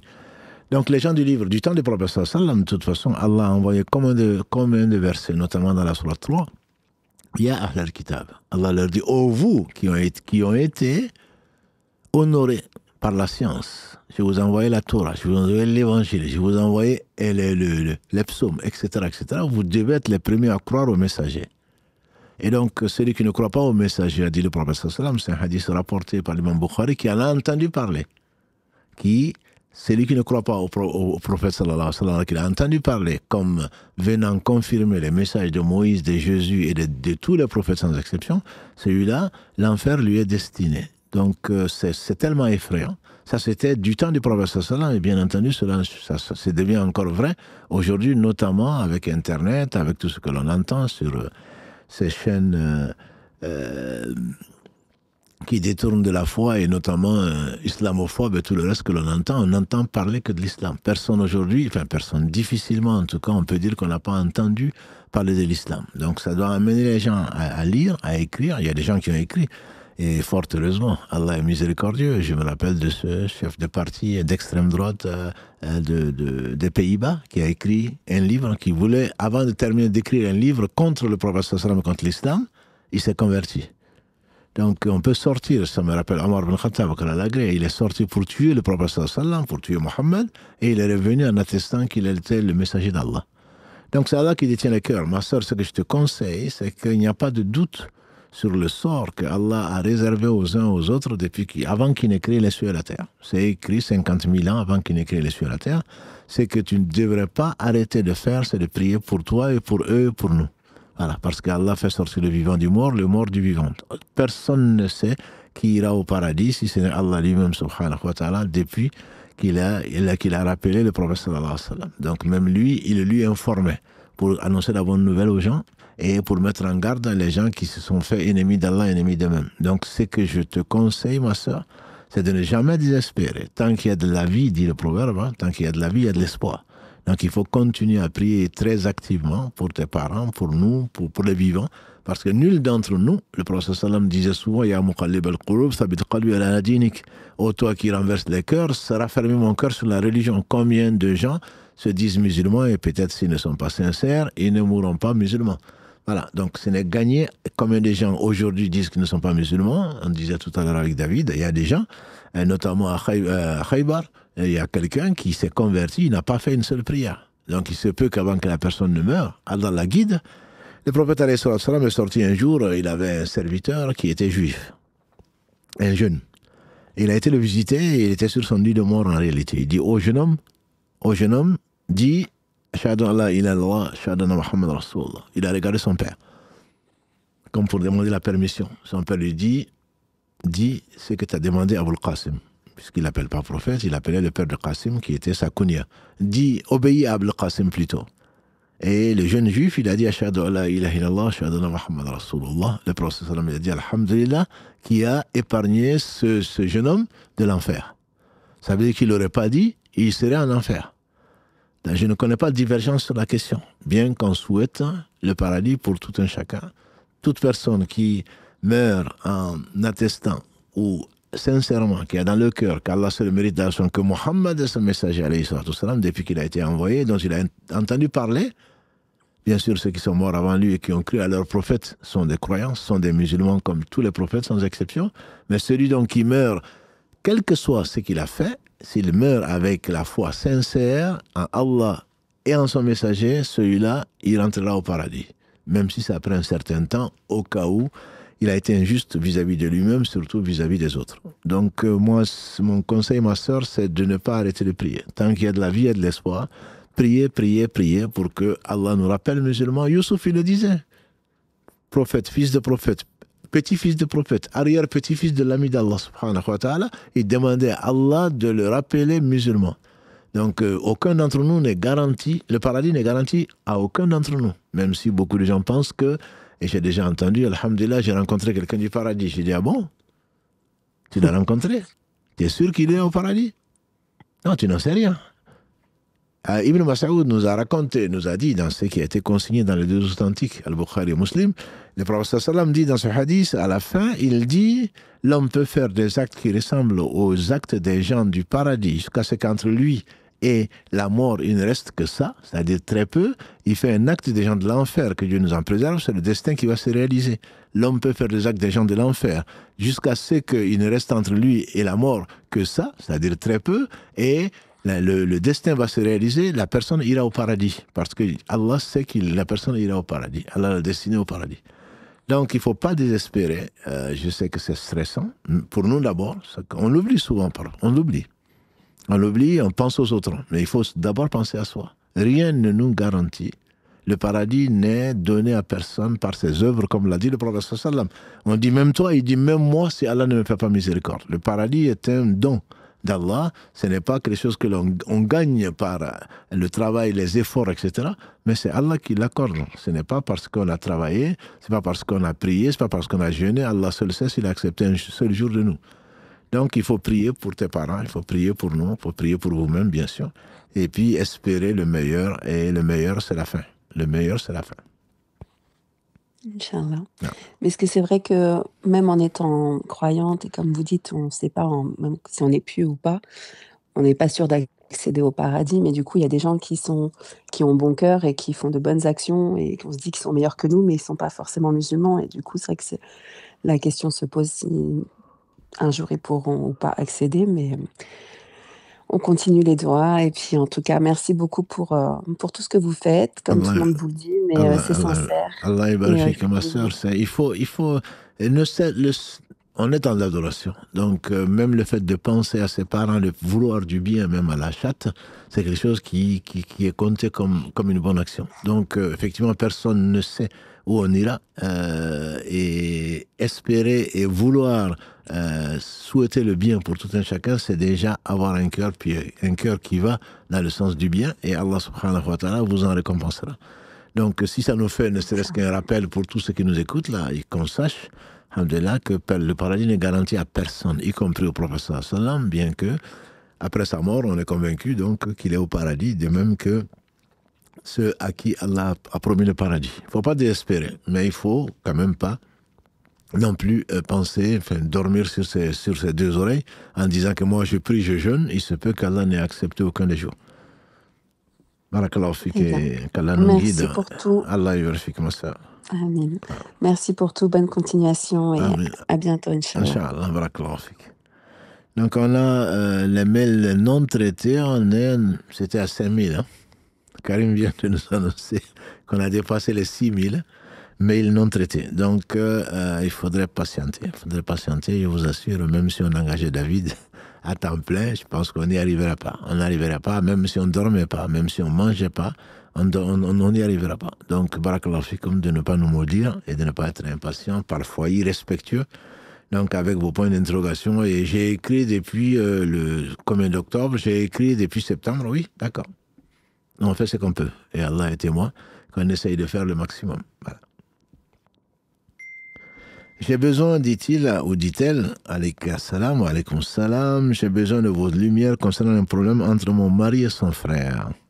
Cela fait 5 ans qu'ils ne sont plus en contact. Ils ont tous les deux leur tort.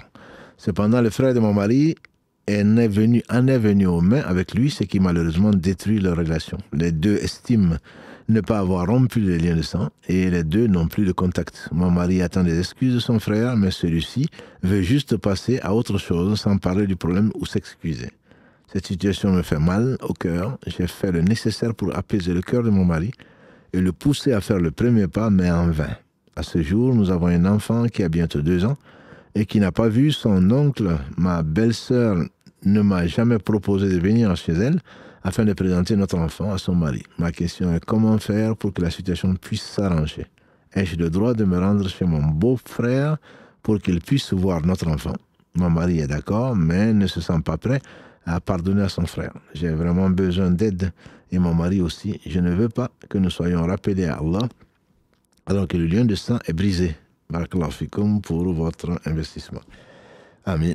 Et qu'Allah vous accorde les plus belles choses, ainsi qu'à toi, ici-bas et dans l'au-delà, à vous et à toute l'équipe.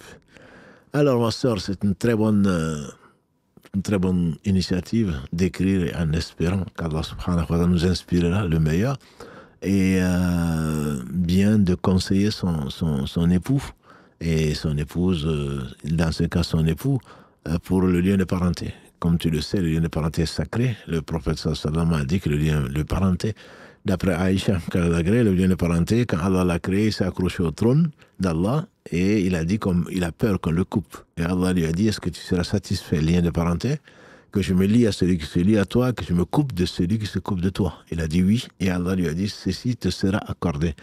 Donc, quand on veut du bien pour son mari, pour n'importe qui, forcément, le lien de parenté passe. C'est la raison, entre autres, pour laquelle on insiste beaucoup sur père et mère, notamment, parce que ils sont la source du lien de parenté. Quand il y a des conflits, bien entendu, il y a souvent, c'est ce que j'ai dit au couple, il y a souvent, les torts sont partagés. Les torts sont partagés parce que personne ne vienne me dire, non, c'est lui qui. Oui, toi aussi. Si tu n'as que 1% de tort, forcément, c'est toi qui as alimenté ton 1%, tu l'enlèves, ça applique à 99%. Voilà, donc l'on réalise qu'on a tort et que pour Allah, on le fasse. Donc je conseille, il faut prier pour ton mari. Et essayer de continuer, sans l'harceler, de lui rappeler l'importance et puis de trouver des excuses. Tu sais, ma sœur, c'est l'un des 3 cas où il est permis de mentir, pour concilier 2 personnes. Quand j'ai dit mentir, mieux vaut éviter de mentir. Mais pour concilier, il est même permis de mentir. Voilà. Ton frère, si tu savais combien il voulait, ben simplement il a honte, etc., de venir te voir. Et ce que moi je te propose, c'est que, puisque ta belle-sœur ne t'a pas invité, pourquoi tu n'invites pas? Bien sûr, tu avertis ton mari, pourquoi tu n'invites pas, même si ton mari ne veut pas le voir, il te donne la permission, puisque visuellement, il accepterait que tu montres votre enfant à son frère et à son épouse. Pourquoi tu ne les inviterais pas, même si le mari ne veut pas les voir, au moment où le mari n'est pas là? Ce sera déjà un début. Pourquoi toi tu ne le fais pas si ta belle-sœur ne le fait pas? Fais-le. Ou passe par un oncle ou je ne sais qui invite les deux. Même s'il s'évite, peu importe, c'est déjà un début. Donc il y a 1001 façons de réconcilier et Allah subhanahu wa ta'ala dit wa sulh khair. Et la réconciliation est certainement meilleure. Et donc si tu le fais, Inch'Allah, tu auras la récompense et ce ne sont pas les idées qui manquent donc pour réconcilier des frères de sang. Et Allah dit en particulier dans la sourate 49,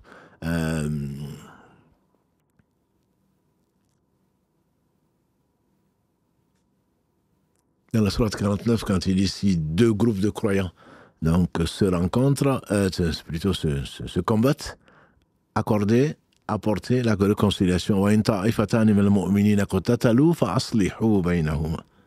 Et donc, si 2 groupes de croyants, ça c'est des croyants, donc c'est des frères de cœur, de religion, se combattent, il faut apporter la conciliation. Et après, il dit, à la fin de ce verset, les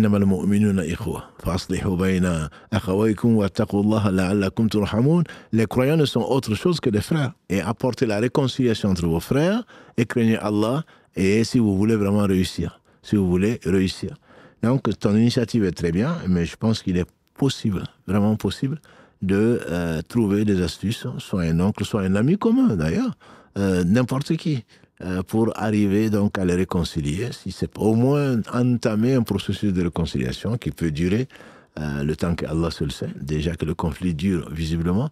Donc ça peut être une tentative, 2 tentatives, peut-être que la 3e sera la bonne, et qu'Allah subhanahu wa ta'ala vous facilite le bien. Allô, salam alaikum. Alaikum salam wa rahmatullah, ya Iman. Merci beaucoup d'accepter de répondre à nos questions. Ça va vous apporter le paradis sans jugement. Barakallah fik, ainsi qu'à toi. Alors, moi, j'avais une question. En fait, il se trouve que j'ai fait des études en baccalauréat pour travailler ensuite dans la gestion de risque en finance et en assurance. Est-ce que vous pouvez, s'il vous plaît, je ne sais pas quoi faire. On entend très mal, très mal. On entend bien, mais c'est un peu fort et en même temps c'est brouillé. Je ne sais pas quel est le problème de la communication. Parce qu'on a du mal à comprendre. Allô, est-ce que vous m'entendez mieux? Je pense que c'est plus clair. Ok. Donc, en fait, je disais déjà merci beaucoup, Barakallahu fik, pour tout ce que vous faites. Allah vous récompense et vous accorde le paradis sans jugement. Barakallahu fik, ainsi qu'à vous aussi. Amin, amin. En fait, j'avais une question par rapport au domaine que j'avais fait. Oui. Il se trouve que j'ai fait des études en actuariat pour travailler ensuite en gestion de risque dans la finance ou les assurances. Karim, est-ce que tu peux baisser la voix? Oui. Essayez, ça pose toujours le problème, mais bon, allez-y, continuez. On va essayer de comprendre. D'accord, ça marche. Donc, je disais que, est-ce que là, vous m'entendez mieux? On vous entend, on vous entend. On va faire des efforts, Charles. Ok, ça marche. Donc, je disais que j'ai fait des études en actuariat pour travailler dans la gestion de risque en finance et en assurance. D'accord. Et j'avais appelé, vous m'aviez dit que c'était pas permis de travailler dans les assurances classiques à cause du riba. Oui. Les banques aussi, j'ai évité de postuler dessus parce que à cause du riba également. Et pour le coup, j'ai postulé uniquement sur les mutuelles. Mais il se trouve que, étant donné que je suis voilée, que j'ai pas beaucoup d'expérience aussi dans le domaine, ça ne facilite pas les choses. Oui. Et il y a certains de mes proches qui m'ont conseillé que dans mon cas, je pouvais attendre, c'est-à-dire faire la NIA d'avoir un peu de l'expérience dans les assurances classiques. Oui. Et puis après, sortir quand j'aurai un peu plus d'expérience, demander à Allah qui me facilite que je dépose dans les mutuelles ou même sortir du domaine de l'actuariat. Ouais. Et pour le coup, j'étais pas trop à l'aise avec cette solution-là. Parce que bon, je sais pas, j'ai un peu peur parce que je me dis, la mort peut arriver à tout moment. Absolument. Et du coup, je me suis dit qu'avant tout, j'allais d'abord vous demander à vous pour avoir votre conseil là-dessus. Étant donné que c'est vrai que je suis étudiante étrangère et que aussi ma famille, peut mettre aussi un peu de pression là-dessus.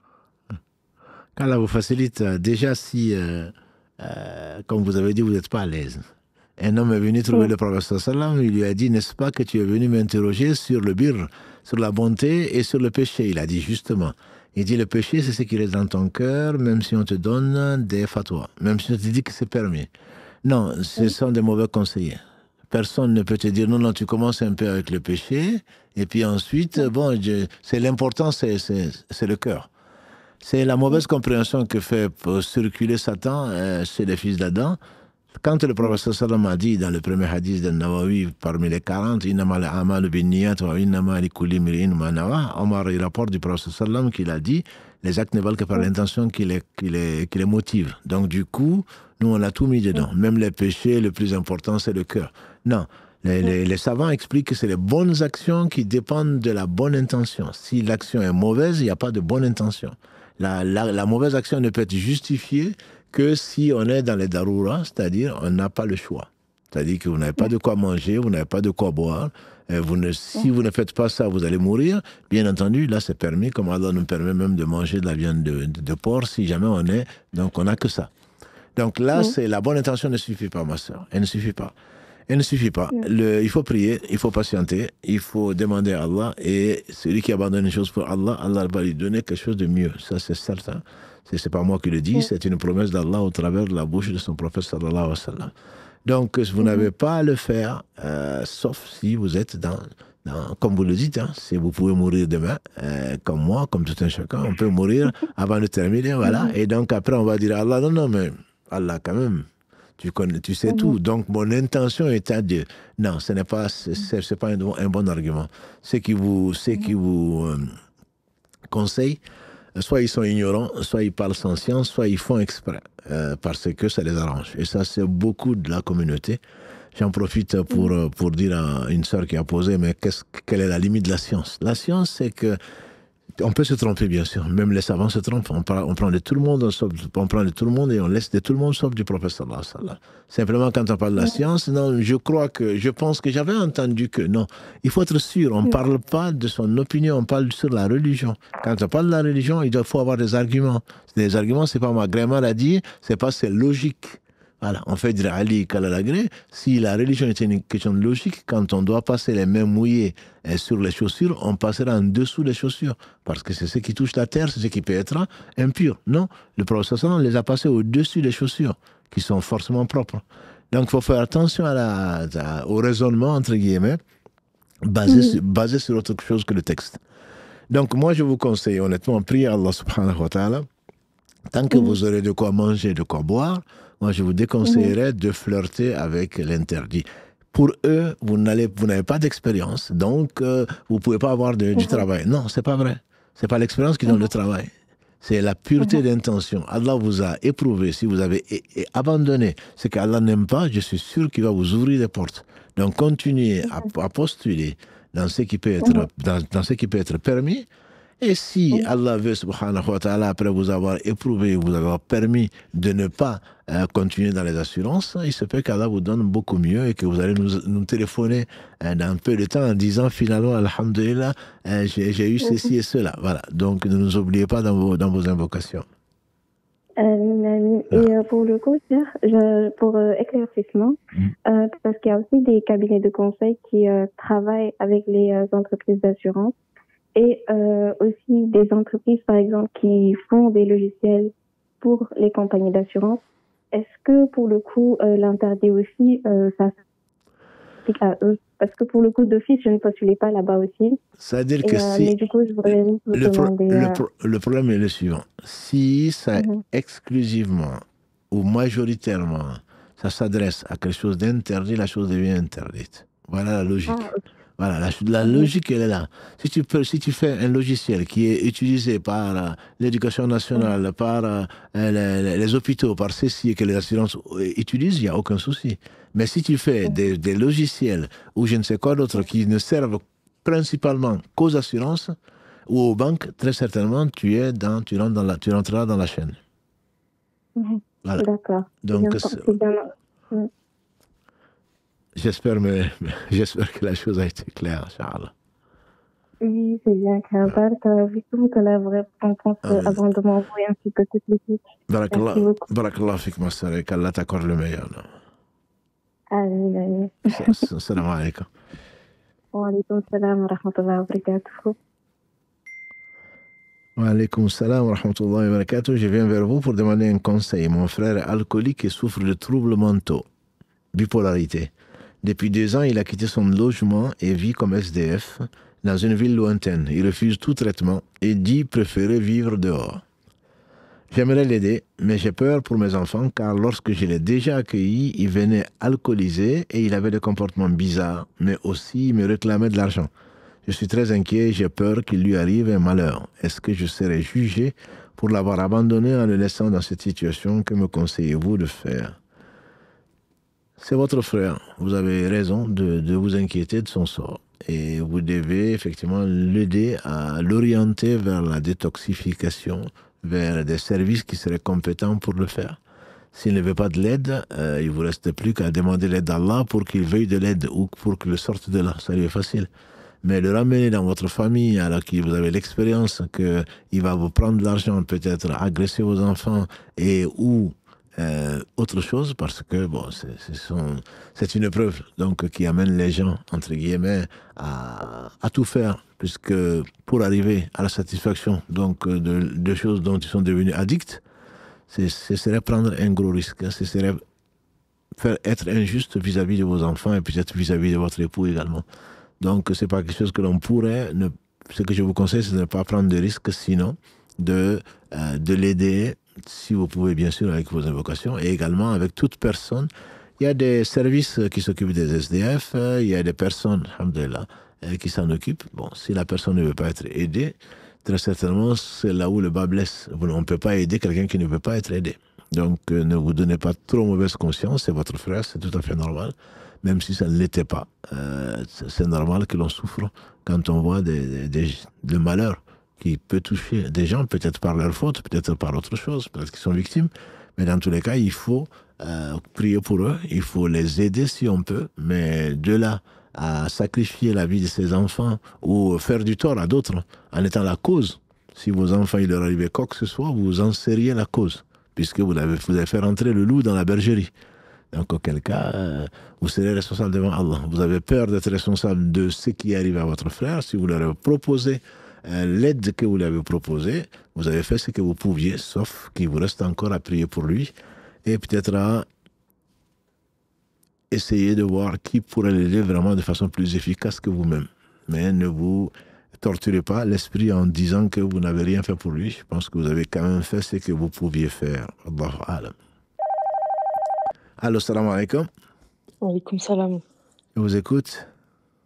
J'espère que vous allez bien. Alhamdulillah, barakallahu fik. En fait, j'avais une question, c'est par rapport au mari. J'ai un mari en fait qui consulte souvent un marabout pour essayer d'en savoir plus sur moi et je ne sais pas pourquoi.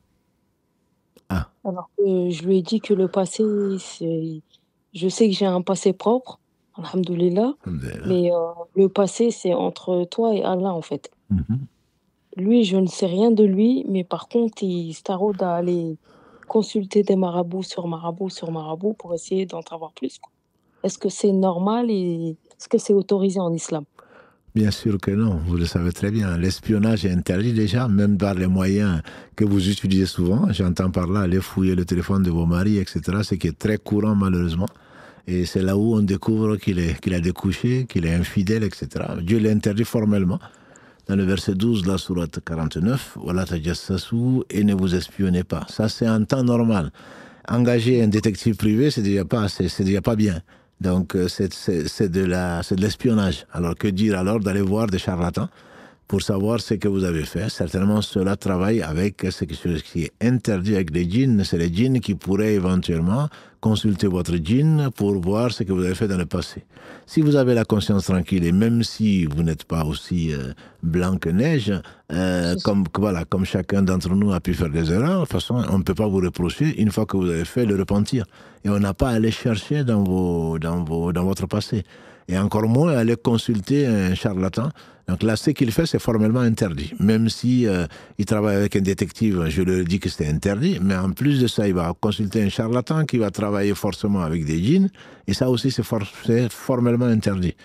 Donc, priez pour lui, montrez-lui les preuves si besoin en est. Allez-y avec, s'il dit non, c'est permis dans l'islam, allez-y c'est quelqu'un d'autre que son marabout, quelqu'un de confiance qui va lui confirmer que ce qu'il fait est interdit. Et puis, s'il continue à le faire, il assumera ce qu'il aura fait. Il aura désobéi à Allah. Et il n'aura de toute façon que des menteurs avec qui il travaille, puisque le prophète sallam a dit à Abu Huraira il lui a dit c'est un menteur même s'il a dit vrai. À supposer même qu'il trouve quelque chose, c'est un menteur. Parce que les djinns prennent une vérité, ils la mélangent dans 99 mensonges pour en faire 100. Donc, ne vous inquiétez pas pour ça. Par contre, il y a de quoi s'inquiéter pour lui. Parce que ce qu'il fait, c'est interdit. Et ce qu'il va découvrir n'est pas forcément du vrai. Voilà. Non, parce que ça fait plusieurs fois que je lui mets la puce à l'oreille pour lui dire que c'est interdit. Oui.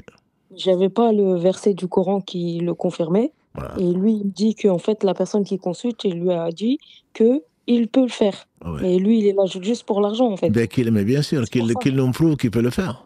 Non, ce verset, c'est pas le seul, mais c'est le verset 12 de la sourate 49, il interdit formellement d'espionner. On n'a pas à le faire. Donc, et je vois pas, de toute façon, si c'est le passé, si c'était encore le présent, il vous soupçonnerait de ne pas rentrer directement à la maison ou d'avoir des relations. À la limite, logiquement, on pourrait justifier ça, mais je veux dire, sur votre passé, où est le problème? Où est le problème? Donc, c'est pas celui qui va fouiner. Le prophète sallam a dit celui qui court derrière les awrat les muslimines, c'est-à-dire ce qui est caché des musulmans, Allah va dévoiler lui ses défauts. Donc, on n'a même pas aller essayer d'espionner pour reconnaître, pour savoir ce que les gens ont caché. Alors que dire d'aller consulter des charlatans pour cela. Non, c'est pas permis. Je ne connais aucun homme sérieux, je dirais. Je ne parle même pas de savant, je connais aucun homme sérieux qui pourrait dire que c'est permis, quoi. C'est pas possible. C'est ça. D'accord, bah merci beaucoup pour l'éclaircissement. Voilà vos récompenses et bonne continuation à vous. Et merci à vous. Vous aussi. Bonne soirée. Allah vous protège et Dieu à vous, Inch'Allah. Amen. Barakallah fik, ma soeur. Plein de santé, Inch'Allah. Assalamu alaikum. Wa alaikum salam. Wa alaikum salam. Je tenais tout d'abord à vous remercier, vous ainsi que toutes vos équipes, votre équipe, pour tout ce que vous faites pour la communauté. Alhamdulillah. C'est une faveur d'Allah sur nous. Qu'Allah Azawajal vous récompense et vous accorde le paradis sans jugement. Voilà une fidèle de la famille. Allahumma amin. Mon grand frère est décédé en France depuis une trentaine d'années dû à une erreur médicale, entre guillemets, par la volonté d'Allah. Suite à ça, mes parents l'ont enterré en France. J'ai remarqué qu'il n'était pas enterré dans le carré musulman, qui était entouré de cercueils non musulmans. Ma question est la suivante. Faut-il déplacer et le mettre dans le carré musulman ou le mettre ou le laisser où se trouve actuellement? Mes parents n'avaient sûrement pas remarqué cette erreur. C'était la première fois qu'ils étaient confrontés dans une épreuve aussi grande et ils sont de l'ancienne génération. Barakallahu fikoum. Barakallahu fik, ma sœur, c'est quand on fait une erreur, chacun en fait. Mais il est interdit de mélanger les sépultures. Les musulmans ne doivent pas être enterrés avec les non-musulmans. Ça, ce sont des choses qui sont établies dans la charia. Par conséquent, si on sait, si toi tu l'as découvert, il faudrait donc le dire à tes parents. Et si c'est toi qui es légataire, il faudrait demander à le déplacer. A priori, je ne suis pas juriste, mais a priori, c'est possible. En tout cas, c'est quelque chose si la famille le demande, c'est possible. Ça peut prendre un certain temps. Ça dépend à qui vous avez affaire. Mais c'est possible, c'est votre droit. En tout cas, demandez-le. S'il le refuse, à ce moment, au moins, vous aurez fait ce que vous avez à faire. Donc, vous devez essayer au moins de déplacer donc, la sépulture de votre frère pour le mettre dans la partie réservée aux musulmans. Donc, on va, Inch'Allah, oui, Karim me dit que c'est déjà la fin, c'était le dernier donc appel. Je vais essayer de répondre il y a des questions un peu compliquées, mais il y a une question sur laquelle peut-être que j'aimerais finir. Ah oui, j'ai oublié de parler de ce qui avait été promis de Afrique Charity et de Firdaus Charity, donc on va finir avec ça. Mais juste une dernière question, donc c'est la séparation de biens dans l'islam, dans le couple. Donc une sœur qui demande, après combien d'années de mariage, une vingtaine, voire une trentaine d'années, se trouve que elle accuse son mari d'infidélité. Et le mari va voir ailleurs, et puis il a été au bled, il a construit, il a fait beaucoup de choses, et puis finalement, donc, elle va demander le divorce dans la mesure où c'est indispensable, elle n'arrive plus à supporter.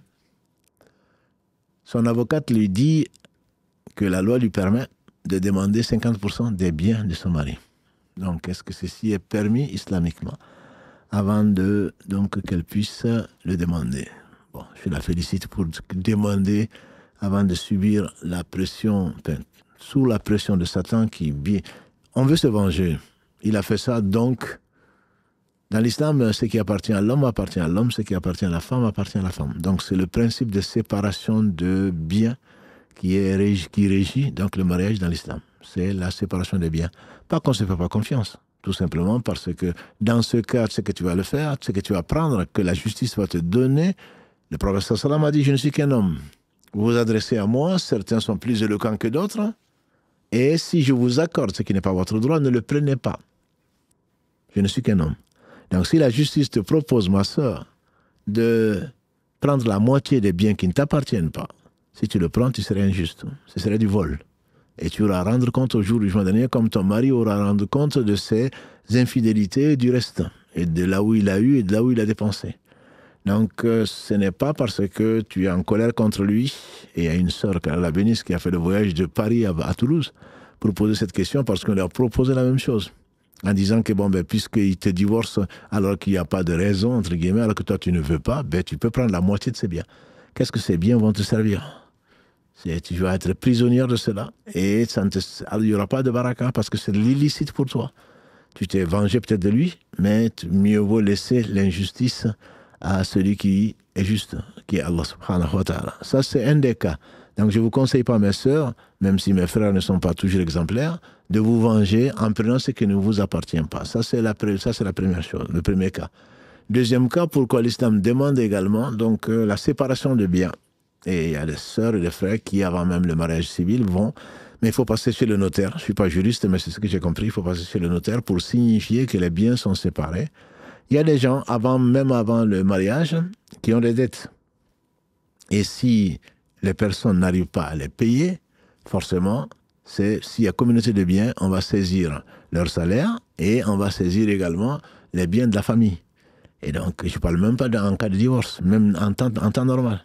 Donc, il y a des frères et des sœurs qui en souffrent parce que c'est du passé, parce qu'ils ont des amendes, parce qu'ils ont ils ont fait des fausses déclarations, parce qu'ils ont ce qu'ils ont, des dettes, simplement, et surtout vis-à-vis de l'État qui va leur demander.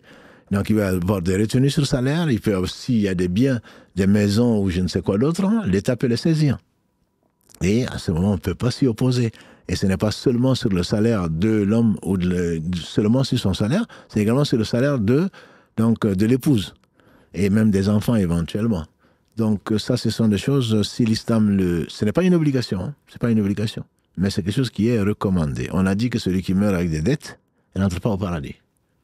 Donc il faut faire très très attention et voir une des sagesses du législateur, qui est Allah subhanahu wa ta'ala, c'est pour cela, pour nous épargner des injustices ici-bas, parce que les injustices au jour du jugement dernier, nous a dit le prophète sallallahu alayhi wa sallam, ce sera des ténèbres, donc ce jour J. C'est pour cela qu'il faudrait régler les problèmes et le mieux serait très certainement d'avoir chacun son compte et bien sûr qu'on peut se partager ce qu'on veut, on peut donner ce qu'on veut, mais que comme dans l'au-delà, aucune âme ne sera chargée du fardeau de l'autre âme. Et ça n'a aucun rapport avec une question de foi, ou de foi j'entends, ou une question de confiance à l'un ou à l'autre, et le succès du mariage n'en dépend pas. Wallahu a'lam. Donc pour terminer, Firdaus Charity, donc .org, est une association que vous connaissez, avec qui vous avez eu affaire peut-être, en tout cas moi je vous en avais parlé, qui a été fondée par une orpheline qui a voulu s'occuper des orphelins, car la récompense ainsi que tous les gens qui aujourd'hui œuvrent matin, midi et soir pour donner un sourire aux orphelins. Et je vous rappelle que le prophète sallam a été orphelin. Il a été orphelin de père. Il n'a pas connu son père. Il a perdu sa mère à 6 ans, dit-on, et son grand-père à 8 ans. Donc les orphelins sont des gens que Allah a éprouvés pour leur bien. La preuve, c'est que le prophète, c'est le meilleur homme que la terre a porté, bien qu'il soit orphelin de père. Donc ceux qui sont, il dit moi et l'orphelin et celui qui s'occupe de l'orphelin, on sera comme ça au paradis, en joignant donc le majeur et l'index. On sera comme ça au jour du jugement dernier. Donc Allah subhanahu wa ta'ala éprouve les uns les autres, pas parce qu'il les aime pas, il éprouve les uns par les autres, et les uns et les autres. Donc l'orphelin est certes éprouvé, toi qui n'es pas orphelin, qui as le moyen de t'occuper d'eux, de les aider, de leur donner un sourire, très certainement tu seras avec le prophète sallallahu alayhi wa sallam. Donc il y a des associations comme Firdaus Charity, avec qui donc j'ai eu l'occasion de discuter, de voir ce qu'ils font. Ça s'appelle Firdaus, comme vous l'entendez, FIRDAUS, charity.org, donc qui nous a envoyé récemment son bilan semestriel donc à Gaza.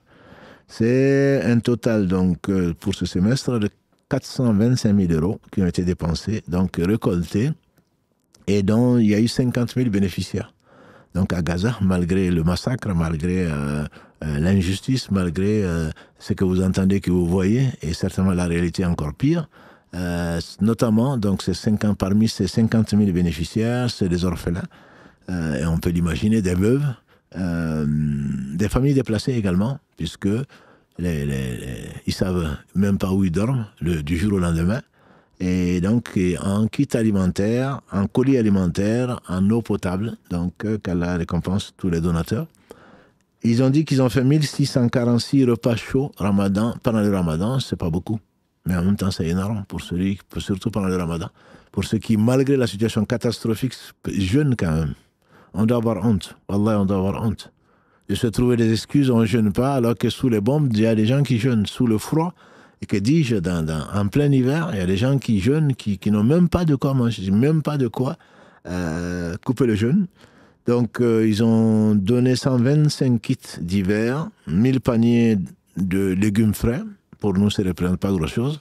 Mais on ne peut pas imaginer, même du frais, je veux dire à Gaza, quand on sait tout ce qui se passe comme blocus et tout le reste. 130 000 litres d'eau potable. Et vous pouvez imaginer ce que ça peut être. On craignait, et on craint toujours d'ailleurs, le choléra et le reste dans toutes ces zones-là, donc y compris à Gaza, puisque quand il y a des bombardements et qu'il n'y a plus d'eau, bien entendu, ce que tu vas boire, ça vient de Dieu seul sait où. Et certainement, c'est très probablement infecté, et notamment par donc, le choléra. Ils ont également, en collaboration avec en partenariat avec Handicap International, organisé un soutien donc psychosocial pour tous ces enfants-là qui ne voient du jour au lendemain, ne voient plus leur père, ni leur mère, ni leurs parents, ou qui voient toute leur famille disséminée. Bien entendu, c'est quelque chose qui doit être tout simplement terrible, qu'on ne peut pas imaginer qu'elle leur vienne en aide. Ils continuent en même temps à parrainer à plus de 400 orphelins. Donc, 400 orphelins, en tout ce qui concerne aide alimentaire, donc par mois, aide alimentaire, soins médicaux et suivi social adapté, ce qui fait un impact sur plus de 2000 familles. Voilà le bilan semestriel qui m'a été communiqué, donc à la récompense, et si vous voulez les aider, je vous dis, c'est firdauscharity.org. Firdaus Charity, avec un Y, donc, CHARITY.org. Et dans la même idée, dans le même domaine, donc, j'ai reçu le bilan donc, de Afrique Charity, que vous connaissez peut-être plus, .com, c'est pas .org, afriquecharity.com, Afrique en français, donc AFRIQUE, Charity en anglais, donc avec un Y à la fin, .com. Le bilan donc 2025 sur les sites de Bamako, Tombouctou, Nioro Sahel. Sur les 3 sites, ils ont distribué 1420 kits alimentaires et ils ont sacrifié 14 vaches. Ça peut faire sourire, mais il y a des gens qui n'ont certainement même pas vu la vache et encore moins mangé de la viande pendant combien d'années. Et si vous aviez vu dans quoi ils vivaient.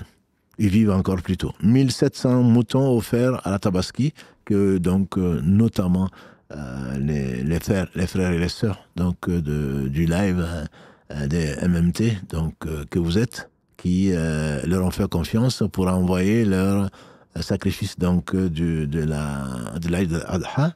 Ils ont également sacrifié 400 moutons pour la naissance des enfants, puisque en France en particulier, il y a des difficultés à trouver donc des bêtes à sacrifier. Donc on peut le déléguer islamiquement, c'est connu. Donc ils en ont égorgé ou sacrifié 400. Ils ont réussi à faire, grâce à Allah, puis aux donateurs, ils ont réussi à faire 4 forages d'eau potable. Et Allah seul sait combien c'est important dans ces pays-là. 2200 arbres fruitiers qui ont été plantés, et beaucoup d'entre vous y ont contribué, donc qui serviront, Inch'Allah, pour verdir peut-être le Sahel, mais aussi, surtout, donner des fruits, et qui vous profitera, on espère, Inch'Allah, comme Sadaqa Jariya. Ils ont parrainé 40 orphelins, donc 10 fois moins que Organ, avec Firdaus Charity, mais un orphelin, c'est déjà énorme. 1300 euros de Zakat al-Mal que vous leur avez confiés ont été distribués donc aux nécessiteux. Ils ont construit 210 maisons dont ne pensez pas du tout à nos maisons. C'est des cases, c'est des maisons qui résistent, alhamdulillah, qui permettent donc, qui ont un toit, qui permettent de ne pas dormir sous le soleil, qui permettent de ne pas recevoir donc de la pluie sur la tête, sauf quand il y a des orages, ce qui est souvent arrivé. Voilà, donc ils ont construit 210 maisons, ou reconstruit. Ils ont distribué 670 Corans, donc dans les mosquées, malgré la situation difficile. Les gens qui apprennent le Coran viennent de là. Malheureusement, c'est pas ceux qui sont dans leur fauteuil et en face d'un téléphone qui peut servir, bien entendu. Entre les différentes applications, on doit pouvoir qui d'entre nous aura l'excuse de ne pas avoir pu apprendre le Coran? Ceux-là, ils vont à pied, sans chaussures, aller chercher de l'eau, souvent très loin, et le soir venu, à la bougie ou à la lampe à pétrole, allument pour pouvoir apprendre du Coran, et ils n'ont même pas de quoi les lire. Donc, alhamdulillah, certains d'entre vous ont contribué à cela. Ils ont distribué donc 670 Corans.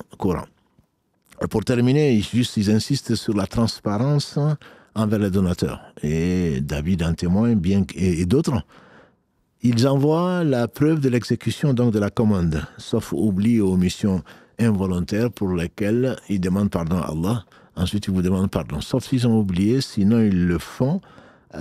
Notamment pour ceux qu'ils ont sacrifiés comme vaches ou comme moutons à la tabaski, ils envoient la photo de la bête sacrifiée portant le nom et la vidéo de la distribution de la viande. Ça, j'en ai reçu dans les jours ou la semaine qui suit la fête, pour une raison simple, c'est que c'est le temps nécessaire au traitement donc du nombre d'images et de vidéos qui sont générées à cette occasion-là, donc qui sont énormes, vous avez vu, pour 1700 moutons, pour 14 vaches sacrifiées. Bon, c'est pas aussi facile que ça.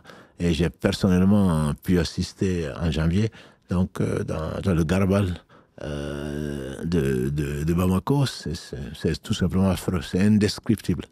Quand on voit les gens déplacés en particulier, pour les raisons de sécurité que vous connaissez, déplacés, tout le monde est venu à Bamako, et il faut vraiment voir comment les gens vivent. À Tombouctou, j'imagine que c'est pareil, Nioro du Sahel, c'est pareil, et bien d'autres endroits, que ce soit au Burkina Faso, que ce soit au Niger, que ce soit ailleurs.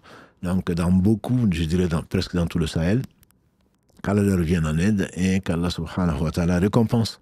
Donc, toutes les personnes qui ont contribué de près ou de loin, financièrement ou moralement ou logistiquement, donc à l'aide aux plus démunis. Et si nous sommes capables de le faire, c'est grâce à Allah, au travers de la foi. Et il nous a favorisés, cela ne veut pas dire qu'il nous aime. Peut-être que les plus aimés sont peut-être eux. En tout cas, le prophète sallallahu alayhi wa sallam a dit, les plus éprouvés, ce sont les prophètes et ensuite les gens les plus en plus proches d'Allah subhanahu wa ta'ala, d'un point de vue foi, bien sûr. Qu'Allah accorde la meilleure des récompenses à tous ceux qui œuvrent pour que sa parole reste la plus élevée, elle le restera sans eux. Et qu'Allah subhanahu wa ta'ala nous compte parmi les gens qu'il aime et qui nous accorde l'amour des gens qu'il aime et qui nous fasse aimer les œuvres qui nous font rapprocher de son amour subhanahu wa ta'ala, et qu'Allah bénisse Mohammed, sa famille, ses compagnons, tous ceux qui les auront suivis dans le droit chemin, nous fassent l'honneur d'en faire partie. Notre prochain rendez-vous, donc, ce sera, Inch'Allah, mercredi à 21h, avec un dernier clin d'œil donc, à David qui assistait à ce live, donc tout au long, pendant ces 2 heures-là, pratiquement, et qui est venu plus tôt. Et à Karim, comme d'habitude, donc le fidèle au poste qui vise l'excellence chaque fois qu'il peut. Et à vous aussi d'avoir patienté avec nous, et qu'Allah subhanahu wa ta'ala nous enseigne ce qui nous sera utile et nous pardonne nos péchés, nous aime, nous rapproche et nous accorde à tous donc sa satisfaction qui se traduira, Inch'Allah, dans l'au-delà par son paradis et dans ce bon monde par la quiétude, le bonheur ici-bas. Subhanakallahumma wa bihamdika, ashhadu an la ilaha illa anta, astaghfiruka wa atubu ilayk. سبحان ربك رب العزة أما يصفون والسلام على المرسلين والحمد لله رب العالمين والسلام عليكم ورحمة الله وبركاته.